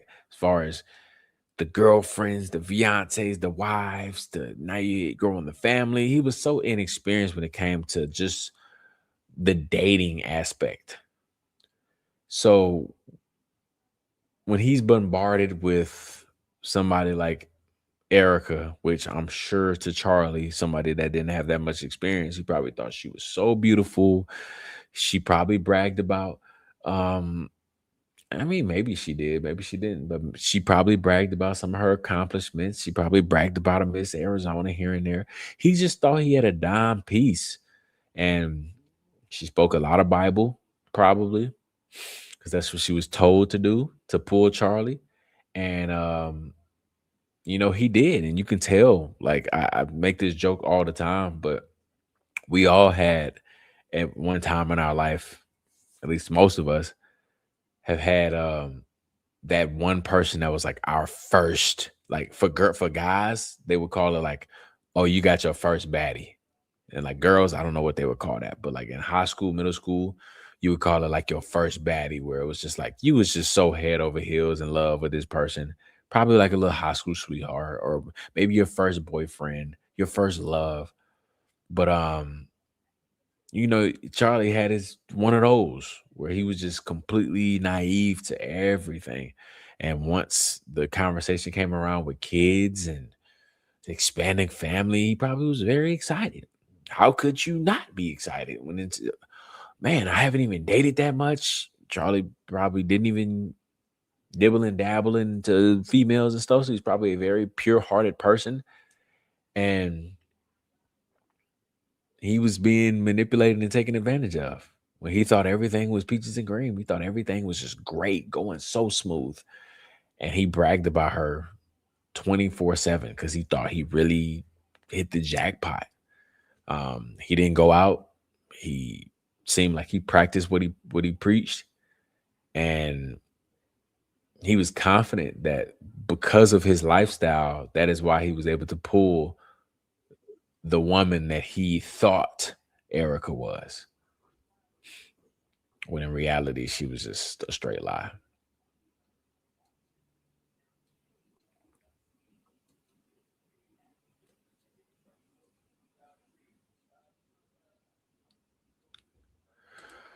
Blake is a 1000%. Blake is 1000% a liar. Everyone needs to watch Didi's live with Danks and Bays today. Blake has lied about so much, and he's the one creating drama. Danks and Bays should tell the truth. Yeah, if I come across the clip, I'll definitely see it. Cause I mean, y'all gotta realize I am so beyond, like I'm so behind on people. I didn't even know like who Danks and Bays was until I think I heard, like I think Matt might have brought it up for the first time on Thursday. I don't really know. Like I be in like my own bubble.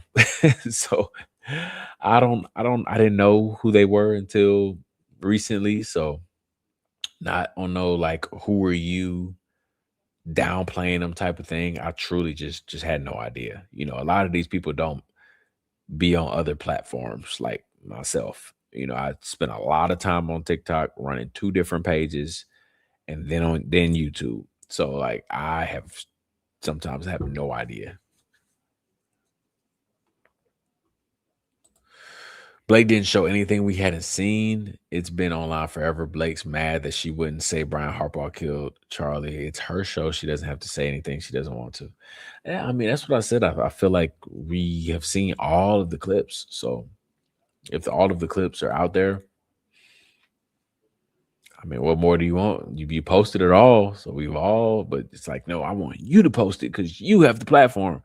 I'm like, okay, that's a little obsessive. Like, that's kind of crazy. Danks and Bays don't like Matt. That's basically it. I mean, I would ask why, but And it's none of my business. It's none of my business. Matt has been great to me. So he's been a great guy to me. I can't even, if I wanted to, sit down and think about something bad about him for 5 minutes. I couldn't do it.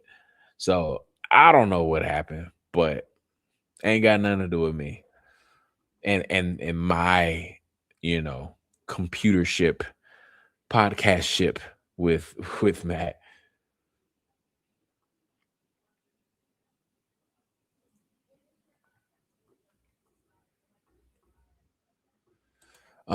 All distractions, none of this matters. It's been almost a year and no proof of anything. Wasted time watching hundreds of podcast episodes still. I wouldn't say none of it matters. And it also hasn't been a full year. Don't be jumping ahead like that now. Um, I do think the beef and whatever that's going on and Blake, I do think that to an extent, some of it's a distraction. Because I even said that on Matt's show the other night. I even said, regardless of what Blake got going on, I feel like, if I just had to guess, I feel like his heart is still on the good side, which is wanting to know what happened to Charlie's, which means at the end of the day, we're all on the same team. It'd be totally different if Blake was pushing Tyler Robinson getting a death penalty. Totally different. But Blake doesn't want that to happen. You know what I mean? Blake has another theory just like everybody else. So I think that it's for sure a distraction and people are missing the larger point, which is everybody is literally on the same team.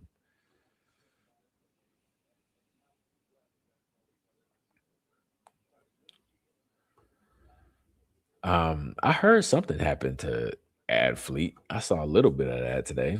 Didn't she say something about Baron and Coach? Like Baron took down her intro. He don't use it no more. Didn't she say something crazy?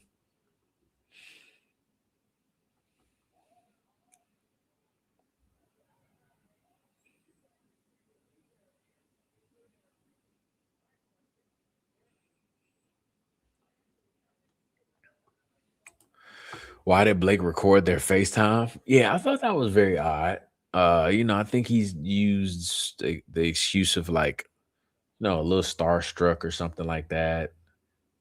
But yeah, I mean, yeah, when you go back and look at stuff like that, as Candace, she's probably like, bro, you was setting me up the whole time.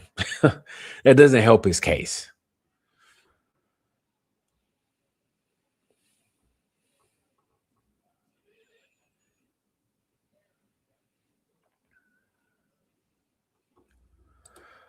I just saw Dank saying he didn't trust Matt.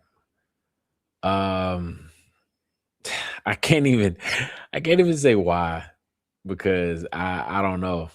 I guess it doesn't, unless Matt is actively, and y'all can tell me, unless Matt is actively, he somehow switched to the other side overnight and is saying Tyler Robinson 100% did it.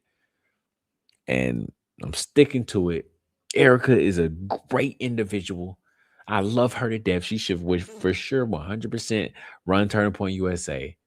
How dare you question otherwise? If he starts speaking like that, I believe it. I'd be like, I don't trust him either, man. Last week he was just on the good side of history. What happened? Outside of that, I don't know what y'all talking about or what these people are talking about. Because the theories that I've heard align, from Matt, I align with. So I don't really know. Again, I might be missing a lot of context.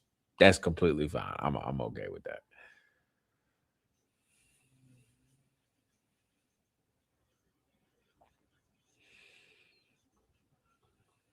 that. She definitely uses strategic words. She knows how to protect herself. Baron does too. And when he slips up, you can tell he knows how to kind of recover. He'll say something, he'll say, for example, Brian Harbaugh squeezed something in his pocket. And that's accusing him of doing that. But then he'll catch himself and be like, that's what it appears like that to me. It appears like that. And He just saved himself.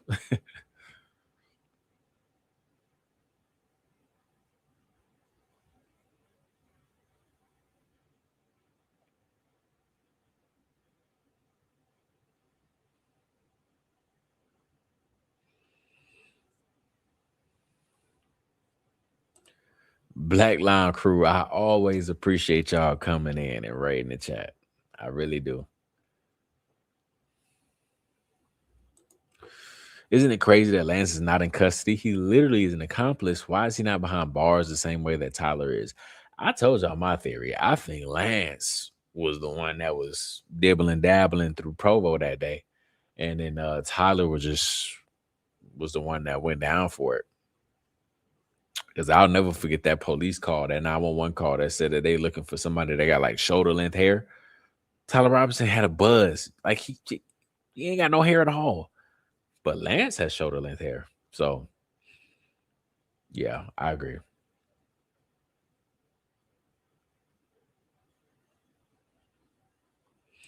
Saw you on a Black Line Brief channel and came to support. I appreciate that, sunny days. Thank you. Lance destroyed evidence. Why isn't he in jail? I don't know. That's a great question. Great question.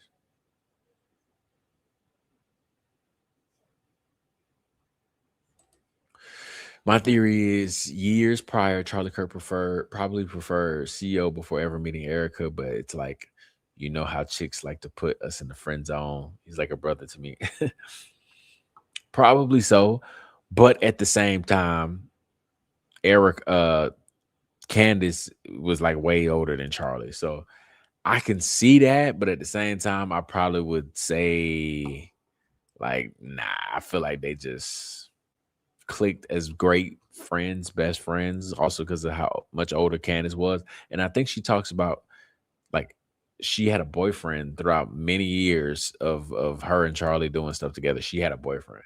So, like, you never know. I don't know these people, so I can't 100% say no to that theory. But I do think that I would probably lean more towards Candace was too old and maybe a little bit more mature than Charlie to, even be together or get close to pulling Candace or something like that.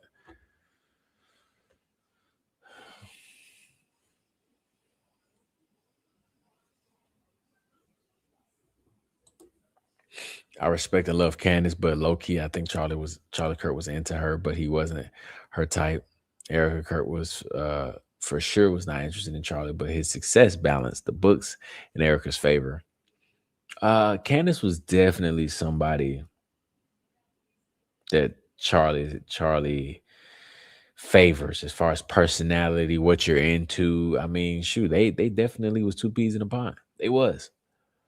And then yeah, Erica, there's according to her past and her roster, nah, she definitely wouldn't want somebody like Charlie at that time.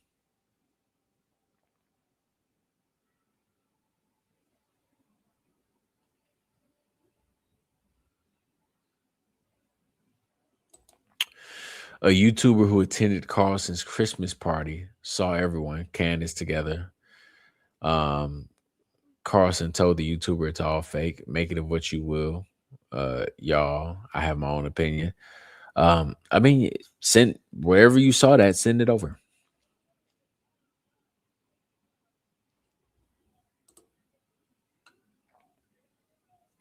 Lance has to be a Fed. I think he set Tyler Robinson up. I agree.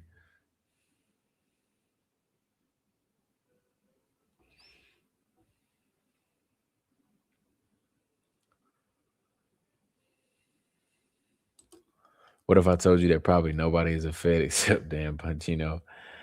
Dirty Dan. Oh, man. It was odd of him stepping down, too.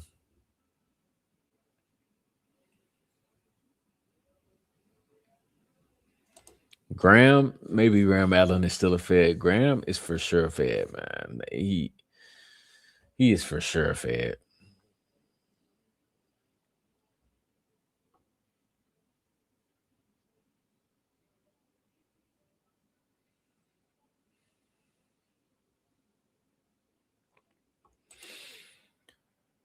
Blake B lied and it failed him. Tyler Robinson is not innocent. However, he was not the one to unalive CK. I 100% agree with you on that one.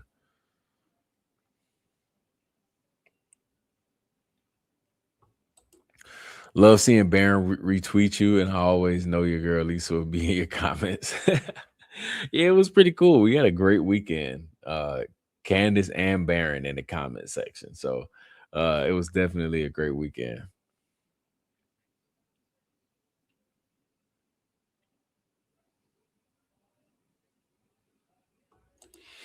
As a mom of 4, I have never had a play date or a birthday party at 8 a.m. Thank you, moms, for coming forward and just pointing out that this woman is weird, because they continue to try to gaslight everybody. You don't understand because you're not a woman. They try to come up with all these different scenarios. You don't understand because of this. You don't understand because of that. You don't understand because even though you're a widow, you don't understand because your husband or your wife, you lost them to natural causes. Erica lost hers in assassination. So you don't understand. They try to isolate her so much to the point where you're like, okay, bro, it is different. It is different. They try. Did you see Lisa's recent tweets talking about CK's parents and EK relationship? She tries to say she knows someone who knows the parents. Their defenders are going to keep getting them caught in lies. Yeah, they be coming up with random stuff. I just don't believe a word Carrie and Lisa say. That you're just like, where did you get that from? It makes no sense. Yap, watch DD where the 3 others come into the live. Danks, Bays, and Sir. You get more info on Blake to do better. Strengthen your my fault. You get more info on Blake to better strengthen your opinion. I mean, if I come across it, but like again, if it doesn't really involve like the Charlie Kirk situation or something like that, I mean, it don't really involve me.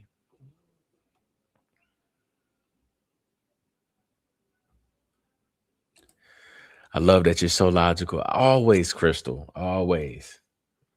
I will forever be. I appreciate it.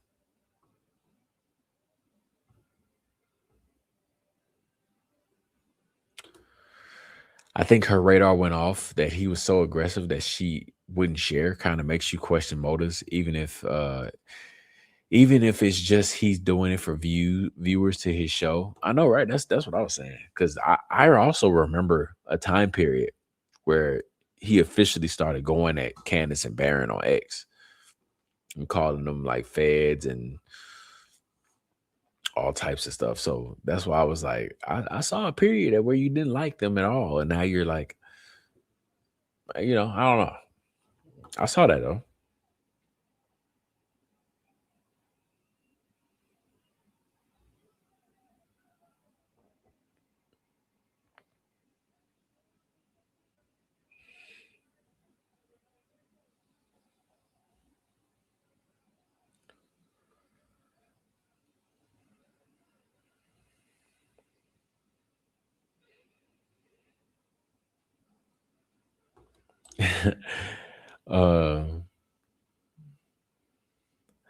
I'm confused by Blake's behavior, but I value his information and research. I agree, man. He has done a lot of research, and again, I sat there and watched the whole Judas Harbaugh video.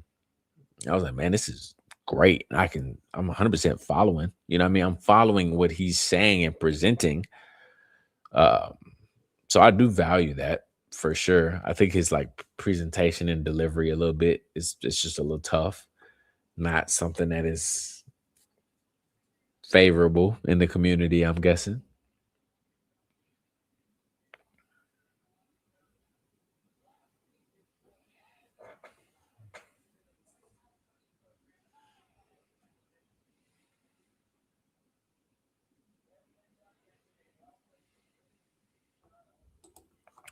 Candace recorded her first FaceTime with Terrell Farnsworth.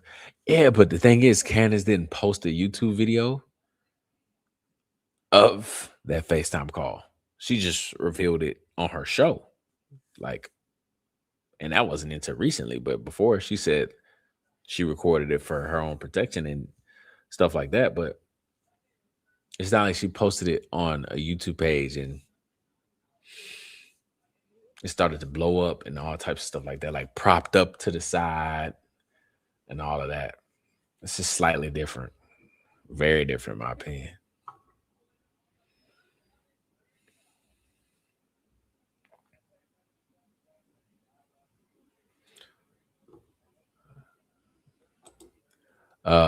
The big YouTubers are all part of Operation Mockingbird. It hurt me when I found out Tucker was fake, but once you see it, you can't unsee it. Shoot over to me whatever you found on why you feel about Tucker, because I still like him. So I'm open to whatever. So if you feel like you found something on Tucker Carlson that made you completely change your opinion about him, send it over to me. Do not hesitate.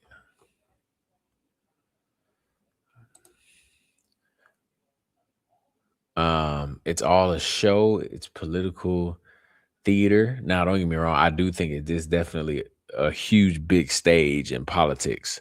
It is, but yeah, some of these people, we love them because they seem like the most down to earth individuals, like Tucker Carlson, Megan, Candace. They seem like the most down to earth individuals. So I don't know.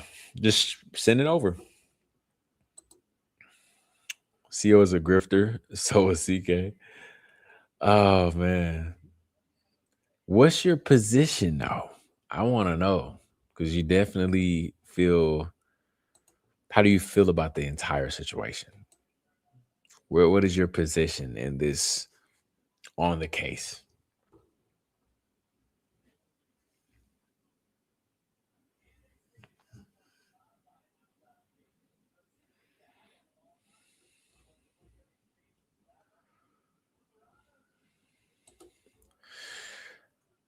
Charlie sure advised everyone else how to make life choices. He made terrible life choices to be so smart, kind of clueless. I just hope lessons have been learned just for Charlie. Yeah, and I mean, we talk about that before on this channel about book smart and street smart. And so yeah, there were a lot of times where he was just naive to certain things. Candace tried to warn him about certain people. Um, so it's so many different lessons to learn throughout this entire investigation. So many different life lessons. So I 100% agree with you, Chime.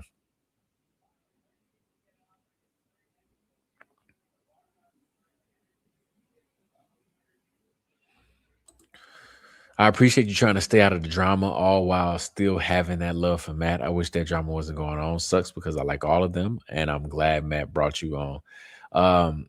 Yeah, I mean, you did. I definitely don't have to worry about me getting involved in anything. But absolutely. I mean, I have nothing but great things to say about him. So I guess out of the kindness of my heart a little bit, I think I need to really figure out what's going on, because from what I've been told, it sounds like he's a hot topic right now in kind of like a negative way. So I'll listen to what's going on just to see, because I don't like anybody being dogpiled in general and stuff like that. So, you know, I just care about people that are nice to me. So again, I had nothing but great encounters with Matt. So I would hate to see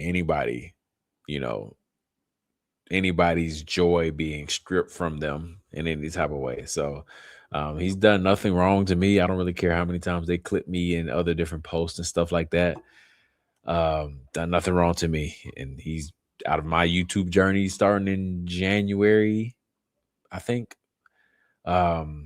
He's was one of the best collabs so far. So he'll be on my channel again. I'll probably be on his again. But I'll have to check on him because I don't know how bad it is. But I hope it's not too bad. But I'll check on him and make sure he's doing all right.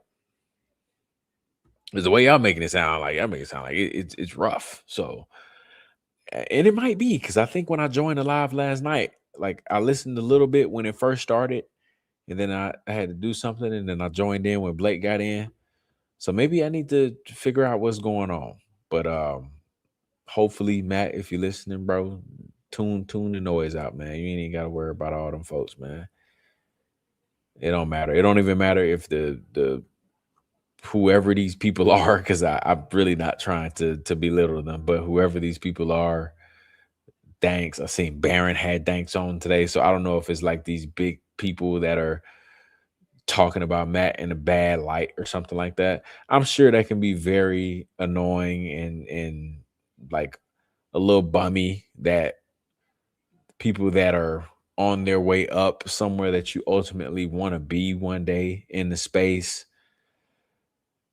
kind of talking down on you to creators that are up there, such as like if Danks is connected to Baron and you don't want Baron to somehow have this image of you, if whatever Danks created of you, you don't really want stuff like that. So I can understand how that would just hurt somebody's feelings. So I don't know where Matt is on that. But I hope that he's able to just brush all of that noise off and get back to the reason that he's been killing it in 2026.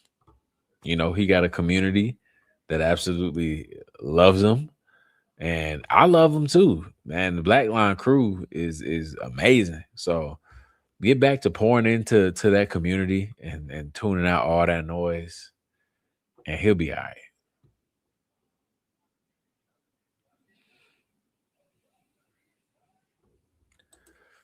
I'm praying God takes away my interest from this case. It's highly distracting. Yeah, it's funny because I literally said we wasn't gonna go to 1 a.m. tonight. We might not. I might can finish this before 1 a.m. We might be done by 12:59, but we will be done before 1 a.m. because I said we wasn't going to 1 a.m. Um, yeah, I take 2 days off out of 7, just disconnect from it all. I think it's very necessary.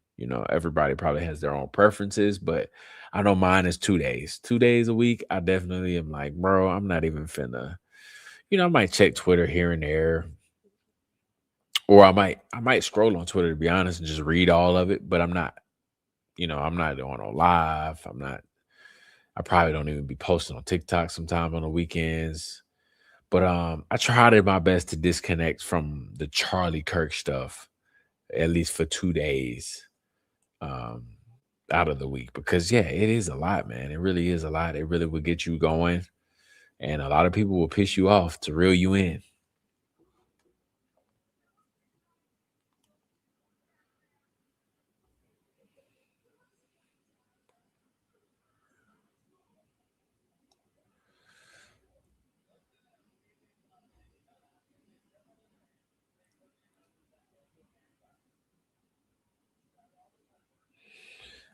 Let's see.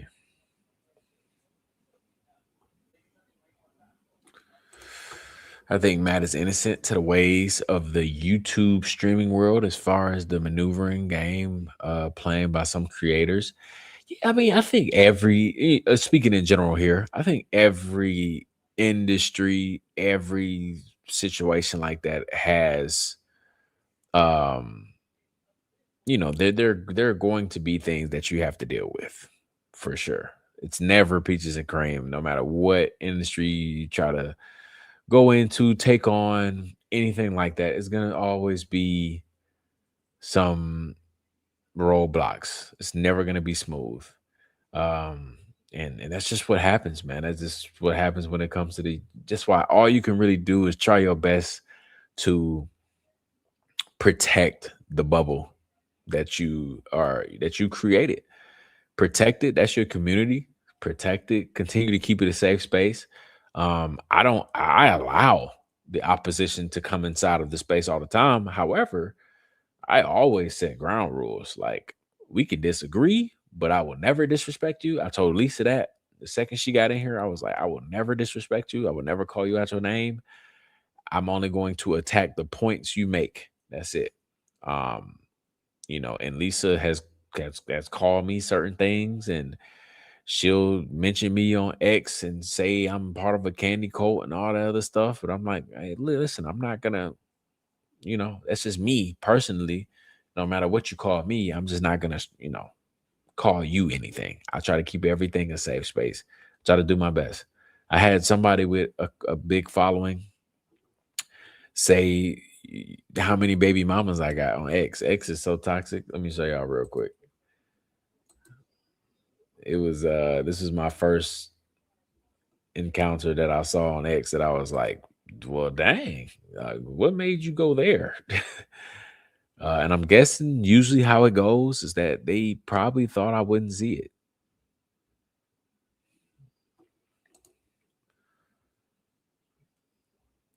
Here it is right here.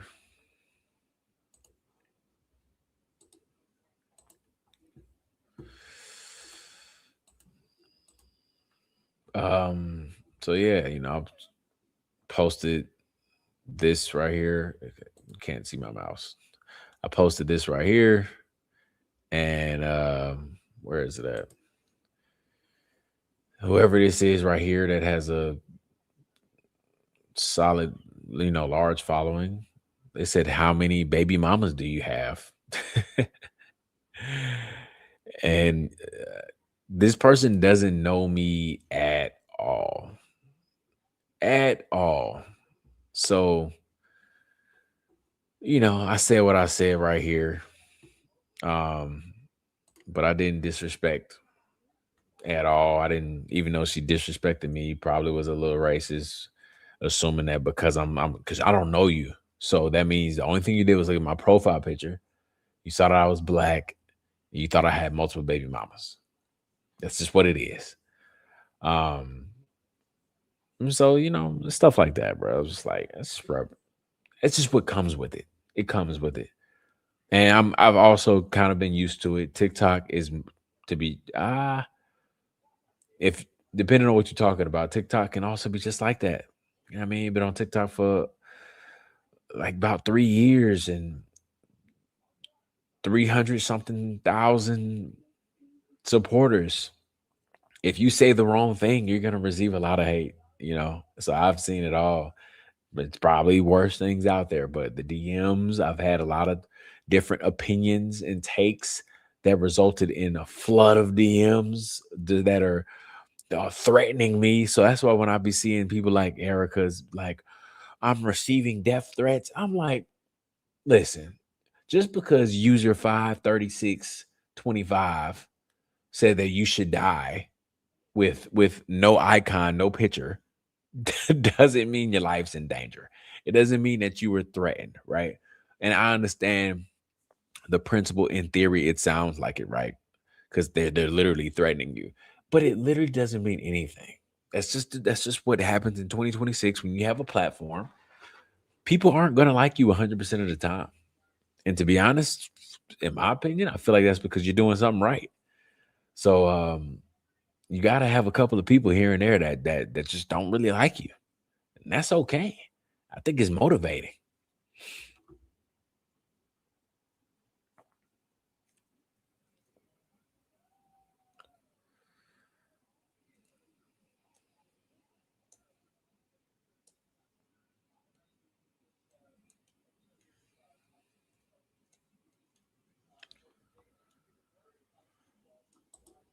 Um, the BB stuff does involve you because it all wraps into the validity of the CK case, Jay, respectively. Then I'll do some more research. Then I will humbly accept the responsibility of going to look into it a little bit more to see what's going on. I just don't want to, if it's not about the CK case, I don't really care for real. But if it is, I'll check it out. I don't mind. Black Line Crew is back. Mystic, what's going on?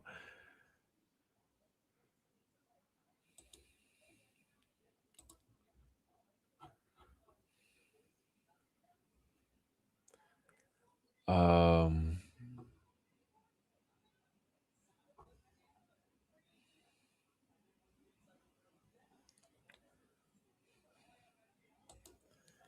The CK case is a psyop on top of another psyop. Yeah, I mean, it is crazy. I do agree with you on that.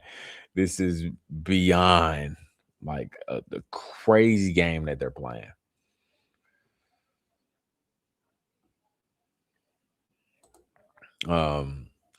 Thanks doesn't like Matt. I don't know why. I don't know. I could not tell you.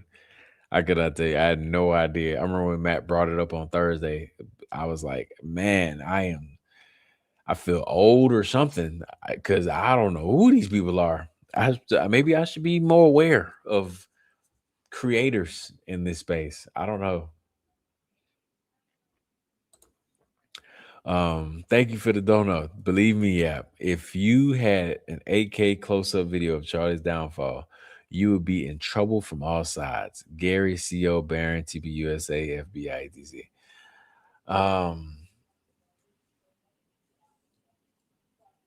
Are you saying that they have the 8K close-up footage? Like, I know TPUSA does, but you think Gary, Candace, maybe Gary, you think Candace and Barron have seen that live shot from right in front of Charlie? Because that is a crazy that would expose it all.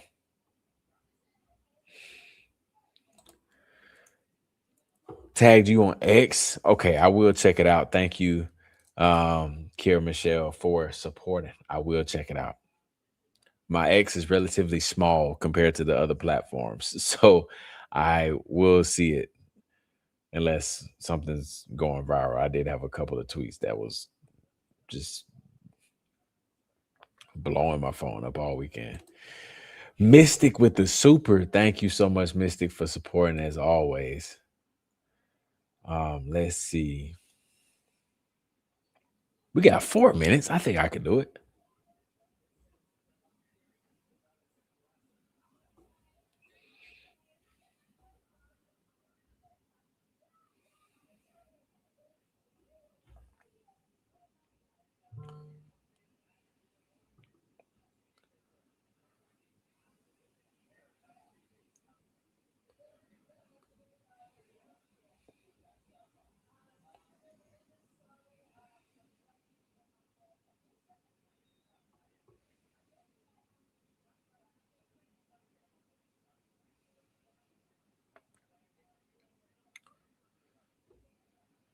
I'm reading.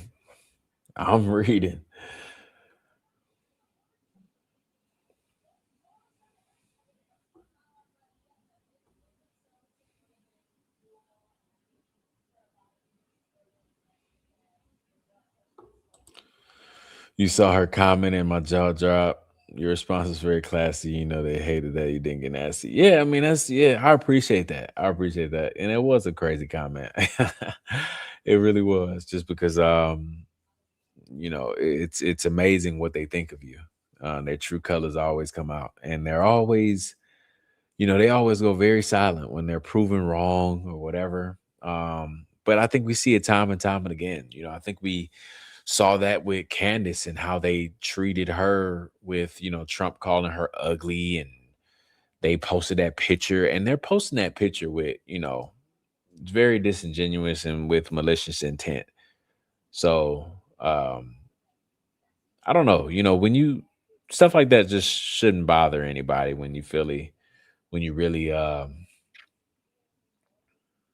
don't know, when you really feel just comfortable in your own skin, got bigger things to worry about. It's like, it's just trying to distract you. They really are.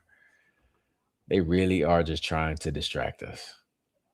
But I just found it funny that she said, you probably got multiple baby mamas. And I literally was like, 0. And also, baby mamas aren't just with black people. That's not just a black people thing. Baby mama phrase, maybe that definitely is a crazy phrase that that's a whole other topic. However, I was like, you think black people are the only people that have kids out of wedlock? Why do you think I have multiple baby mamas? It was very interesting. Let's see, 12:52. Mystic, thank you for supporting. Jay, I'm sorry you've been pulled into the drama. You're one of the realest dudes. Thanks for being so cool and gracious about it all. Um, I appreciate y'all supporting, and I definitely, I don't feel like I was pulled into it. I really don't. I really feel, I don't really feel any type of way, to be honest. I didn't really know what was going on. I do hope that Matt is okay. I do hope that he is not feeling super down about everything. I don't know how bad it got. I'm not sure.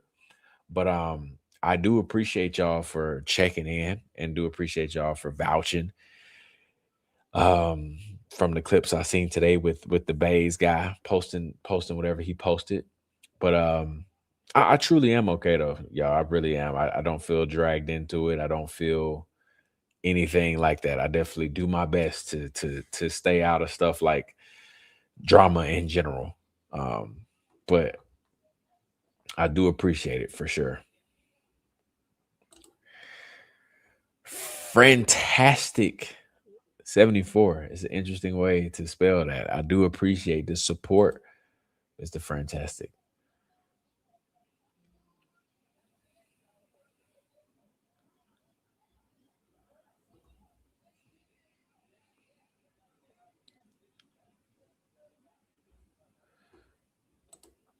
Yep, you say Jesus Christ is king and they are offended as if that's not a fact. Yeah, I mean that I posted that today on X about how Tucker Carlson, told that story of Jesus on the stage at Charlie Kirk Memorial, and they called it a anti-Semitic conspiracy theory. It's crazy. We live in an interesting world. I got you, and I've always supported you. Just want you to know both sides of things because you educate people every day, and so I think you said do a great job. Thank you so much. Thank you so much. And you're right. I definitely will take some more responsibility into paying attention a little more to things like that, because I have seen it all over the place, but I have intentionally ignored it just because I'm like, oh, it ain't got nothing to do with me. But I'll definitely do my best to pay attention to situations that maybe I can mediate and allow people to just not get to this point. Maybe. Who knows? Danks gave his reasons and posted chats. Yeah, that's just gonna be part of the going back to figure out what the heck happened, because I don't know. You read my comment. I'm 100. Always. I always go through them. I promise it, and I try to deliver every time. Every time. I love Matt and UJ. I appreciate it. I do appreciate like really all the support from the bottom of my heart. It is truly amazing. This entire ride of where we started in January to now has been truly amazing. Truly amazing. Because I told y'all before, I had started YouTube in 2020. Like I was that guy doing day in the life of an Amazon driver. And I had so many videos that was like going crazy during COVID. And I shut the YouTube channel down and I just stopped using it. And I never would have thought that I was gonna turn it back on and scrub all the videos. I think I only left one Amazon video up, and just to show people that like I'm a real person. I didn't just pop out of nowhere with subscribers. Like I had something going on, and to start in something that was completely different. Right? I don't think I did. No, I didn't. And to start into something completely different like this, and this is something that I wanted to do for a while, and TikTok kind of introduced me to this for a year or so. But I've truly enjoyed the ride. I truly and I wouldn't be able to enjoy it as much if I didn't have people to talk to. Because I remember so many times, so many days, so many weeks of literally just talking to like two people, and I still enjoyed it. I really did. I still enjoyed it. I remember days on TikTok when I would talk to one person. I enjoyed it. It's just about doing what you love because it never feels like work at all. So now that we're months in and we have a community and we have communities coming together from other communities, so like it's a beautiful thing. I love it. And while we're here, we will continue fighting that fight and figuring out what's going on, man. Because the world truly has not been the same since Charlie died. It really hasn't.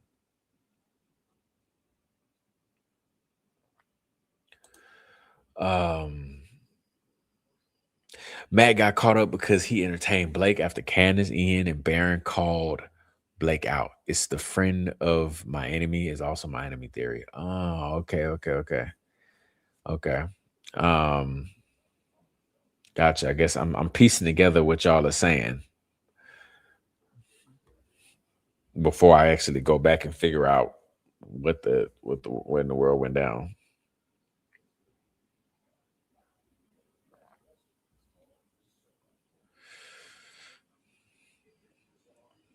Care about you, Jay. You're a great man. I appreciate it. I really do. Thank you.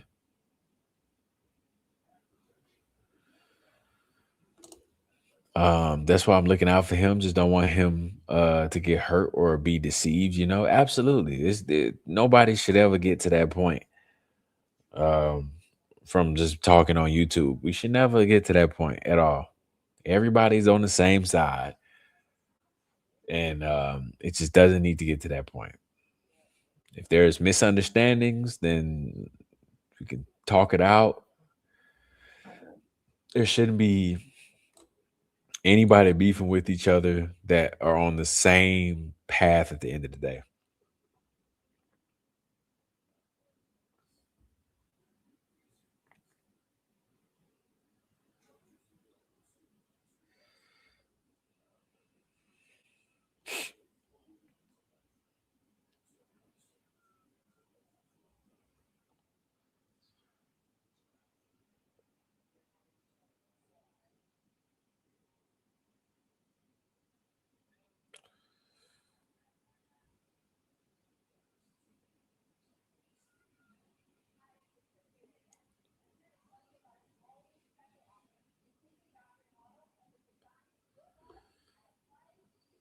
Oh, what? Also, never pay your mods. Uh oh, okay. See, y'all teaching me something, man. I'm learning. I'm learning. If you pay mods, it makes it about them, not the creator, channel, community. Gotcha. See, y'all dropping gems. I'm learning. You have a great heart, Jay. I appreciate it. I appreciate it. I really do. I do my best.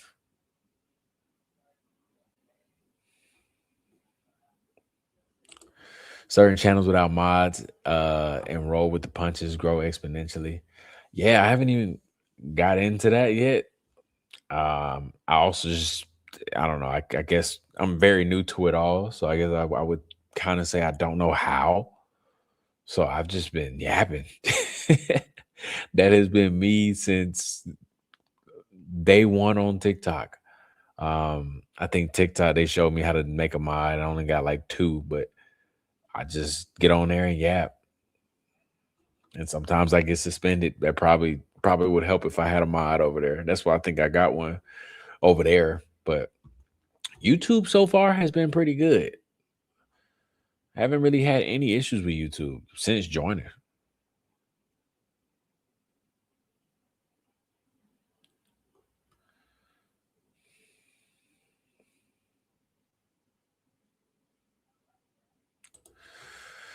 And the only reason Danks is posting anything is because he was lied on.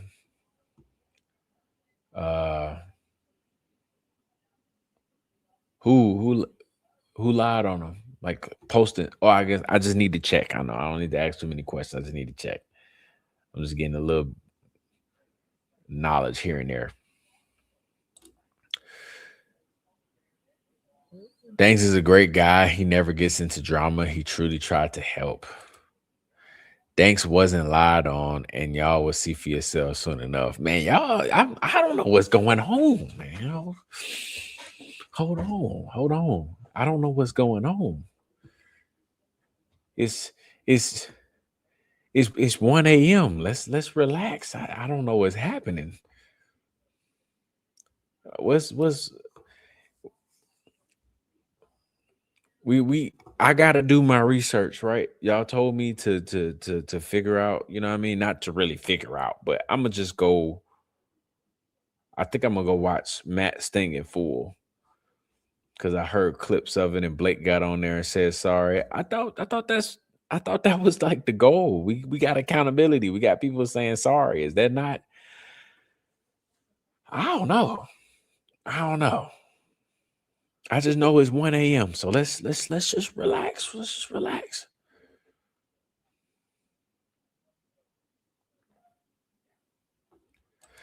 Wonder what Dr. Erica. That's a good one. I think that, I've said it before that their next play is to regain control of the victim narrative. So something else is going to happen that's going to, launch the Operation Pray for Erica all over again. And I don't know what that looks like, but her only identity is a victim, is being a victim and being a widow. And when people don't feel bad for her anymore, she's useless to that side. So they're working on something. We just got to be ready. And we're doing a pretty good job because the White House dinner was one of them times where if we weren't prepared for the next BS move, then, we would have got sucked into the Operation Pray for Erica and all that. But no, we're not going for none of that no more. None of that.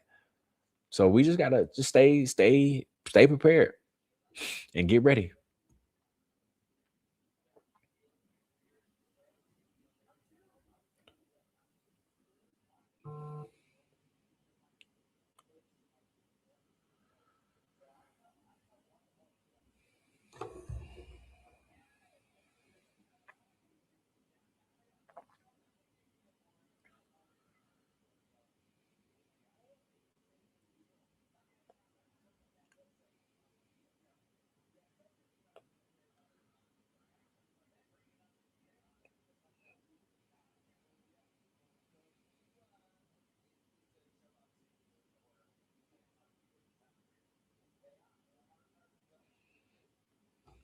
Man, I'm reading, man. I'm reading. I'm reading.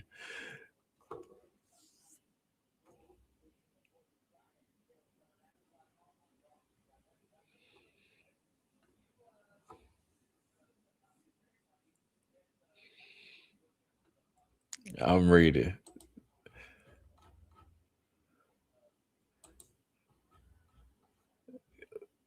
Listen, how about we just go to sleep tonight? All right. I hope everybody has a great night. I appreciate y'all for listening to episode 14 of the Daily Yap. I know we are at 2 hours and 35 minutes. That was not expected. However, I thought this was a great community session of a lot of yapping, a lot of catching up on. So I do appreciate y'all. And make sure you hit the like button before you get out of here so YouTube can continue to show love. And make sure you hit the sub button if you're new, because we are now on the road to 21K. And I appreciate all the support along the way. We are growing pretty fast because I believe from 20K to 21K was maybe 2 or 3 weeks. So let me just make sure. Yeah, and I think we hit 21K on Saturday going into Sunday. And we're already at 21,263. So we're already 263 up. And it's only been a day or two. So I do appreciate it. So hit that sub button if you haven't already. We go live multiple times a week. I don't have a schedule yet. Kind of just yapping and winging it for now. But it is still, multiple times a week, Monday, Tuesday, no Wednesdays. And then usually 2 more between Thursday and Sunday. So I try to go 4 times a week unless something crazy happens. Again, just to give everybody a heads up, I am moving on Friday into the new house. It's not a crazy move at all. It's literally like right there. So my whole setup is gonna be different because this will be like my room slash studio. So I might go live Friday. I don't know. I'm just giving y'all a heads up that the scenery will be a lot different, and I'm excited about it. Because my plan is I'm going to get a map, a huge one. Y'all probably gonna find it lame. I don't think it's lame though.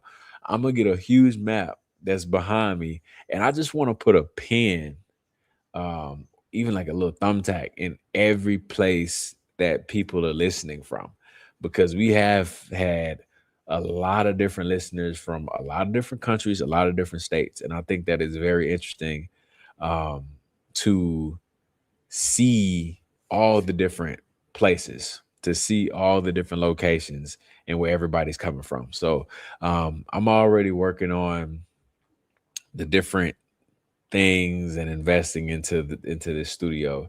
So I can't wait. I'm excited. We move in Friday, and I just can't wait. But I appreciate y'all again. Thank you for listening. I hope y'all have a great, beautiful night. Sleep well. I'm gonna see y'all on the next one.